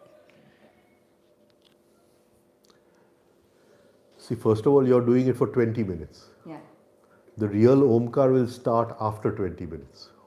Yes, that is what it feels like. About 5 minutes. 20 minutes you're just making a foundation. Yes, that's You're how it only making a feels. foundation. Yeah. Then slowly, as you, on Saturdays or Sundays, you do a job or anything? No, I'm okay. No. Okay, then whenever you get time and you're going into it for 1 hour or more than 1 hour, right? Then the real Omkar will start, right? And you may feel that you're going into something, you're being pulled. Just relax and surrender over there. There's always a higher intelligence taking care of us. Otherwise, if fear comes in, then you won't be able to experience that. This thing, it'll happen on its own only.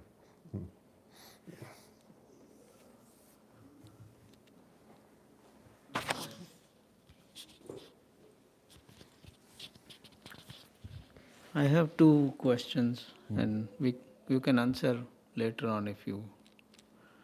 So once all these cards are identified and set, so how is the? Do we have to play the cards?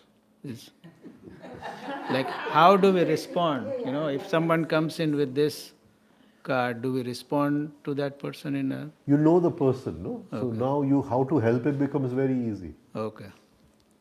right? So now somebody, Queen of Hearts, comes to meet you. You know that the real way of helping that person is through the King of Hearts. Okay. Okay, right? So then you know what are the qualities of the king and how to consciously work in them, right? Now, so somebody else, you see that this person is totally identified in the instinctive center. Only thing in life is food and drink and make merry and meet friends. You get it? Then how will you respond to him? There's no point in talking to him about philosophy or anything. You'll talk to him about something of the instinctive center. So you know where he is and what his likes and dislikes are, and you can relate to him very easily. Okay. Sorry, in continuation to that, when you are doing self-observation, sorry, let me get that. In continuation to his question, it's easy to see it in other people, what they are.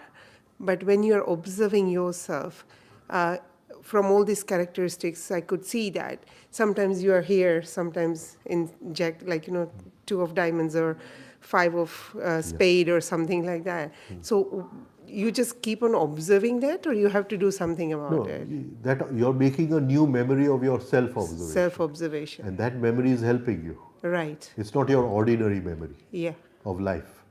It is a new memory of looking inside. Right? All life memory comes from outside. This memory has come from Because inside. seeing something in others is very easy when it comes to your own self, sort of to see it But where you are. the very fact that you can see it in others, you're already using the cards. Cards, okay. You're playing the cards like he wants to Yeah, play he the was cards. saying, yeah. Right? In a relationship, when we were talking about Queen of Hearts, and you see the opposite person, means you're able to see that his Queen of Heart is really something which is very obstructive.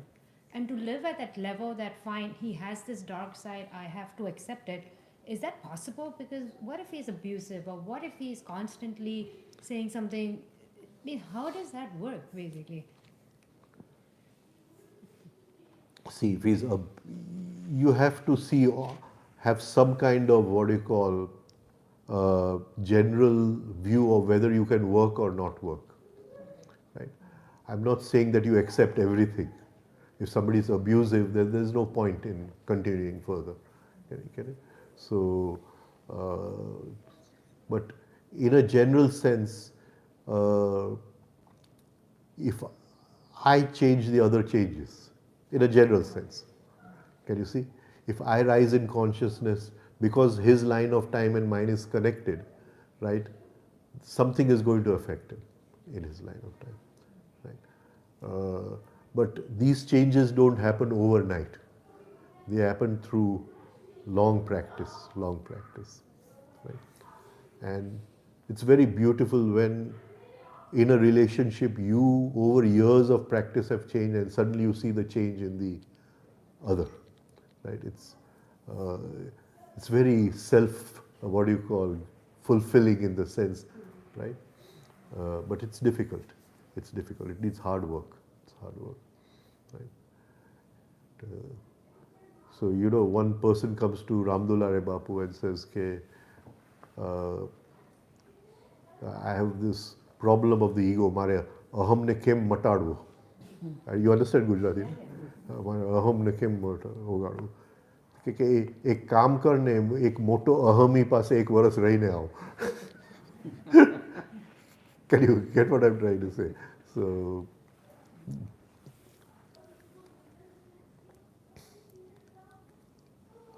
and he spoke in a mixture of Hindi Gujarati, right?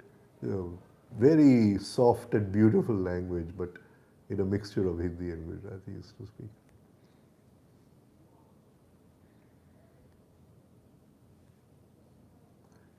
And he was a different kind of master, very different kind of master. I mean, the things he would do, it's impossible for us to even understand what kind of master he was, right? So,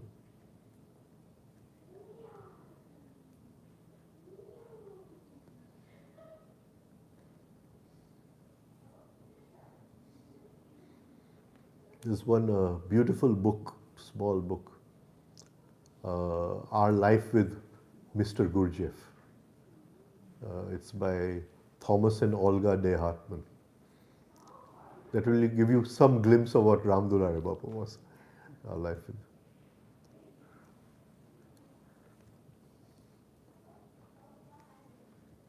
He always created situations which you'd go to an extreme, you'd become the Queen of Hearts, right? He would bring out the extreme in you. He had the knack of bringing out the extreme in you. And you'd be cursing him and shouting and you couldn't do anything, right?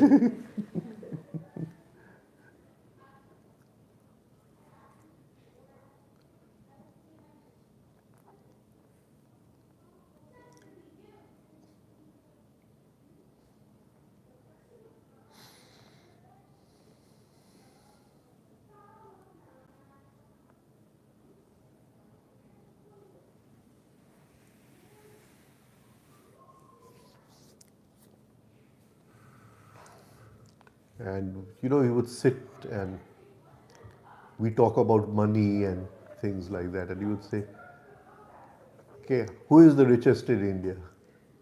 Right? So, okay, I can show you 10 sadhus who are 10 times richer than him. Only they don't show that they have the wealth. Right? So, that kind of things. And then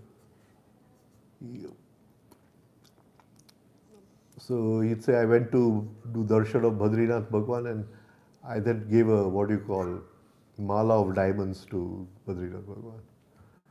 So then I came after 6 months and I saw somebody had given a better mala of diamonds. And that's not right. So then I gave a even better mala of diamonds. So he was a different person. I spent 7 years with him. 7 years.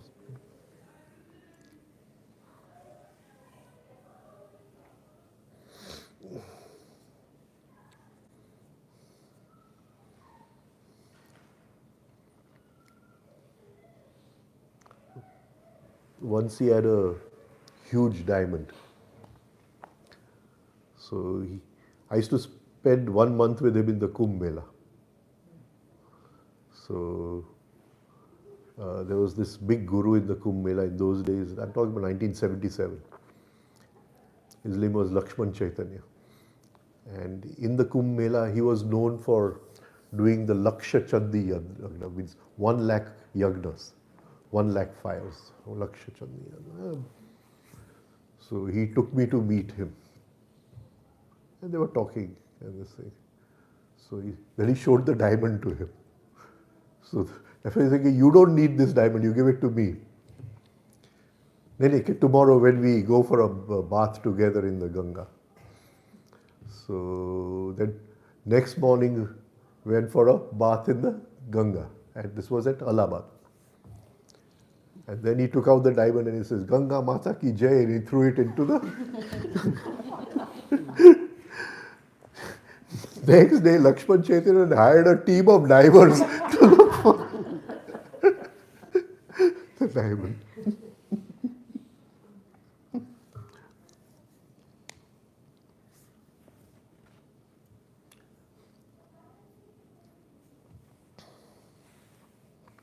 think, Rajen, you should write down the memoirs of your experience with it.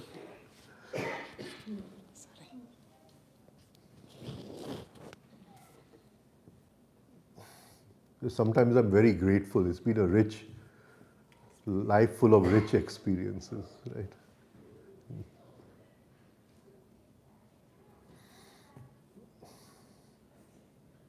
Tomorrow, where was your upbringing? Because more English media because you Yeah, my father was in England. oh, England. So when I was 4, he put me in a boarding school in England.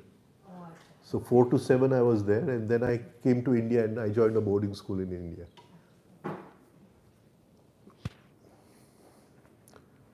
My father story both सारी है, just 5 minutes.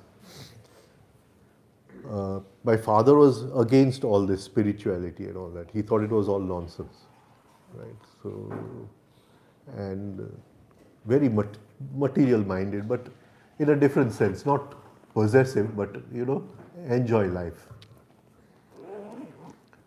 So he had gone to Mount Abu and with some friends, and they phoned the hotel people that we are coming, and the hotel people knew him. So they said, but today the hotel is full, we'll give you a room tomorrow. So they stayed in another hotel. Next day, that was in 1971.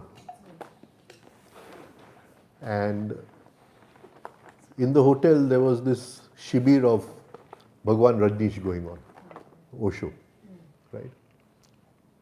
And next day they went. So this way, Rajneesh ji left the room and my father went into the room. And that night my father could not sleep. He was on the same bed.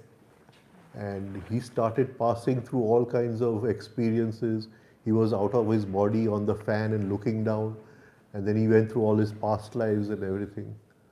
And next morning he ran to the manager of the hotel, who knew him very well. And he says, who was in that room the night before? So this guru from Bombay, Bhagwan Rajneesh. So he just left everybody, went straight to Ahmedabad, caught a flight to Bombay. From the airport, he used to stay in a flat called Woodlands in Kemp's Corner, and went to meet him. When he entered there, his secretary is sitting at the door.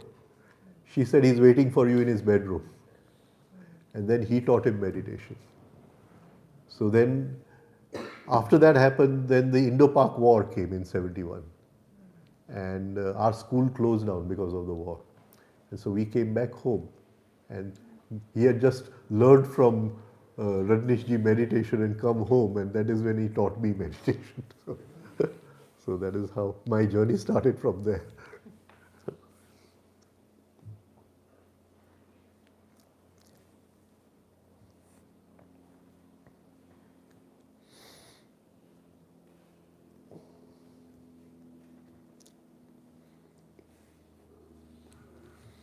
चलो उठिए. Thank you.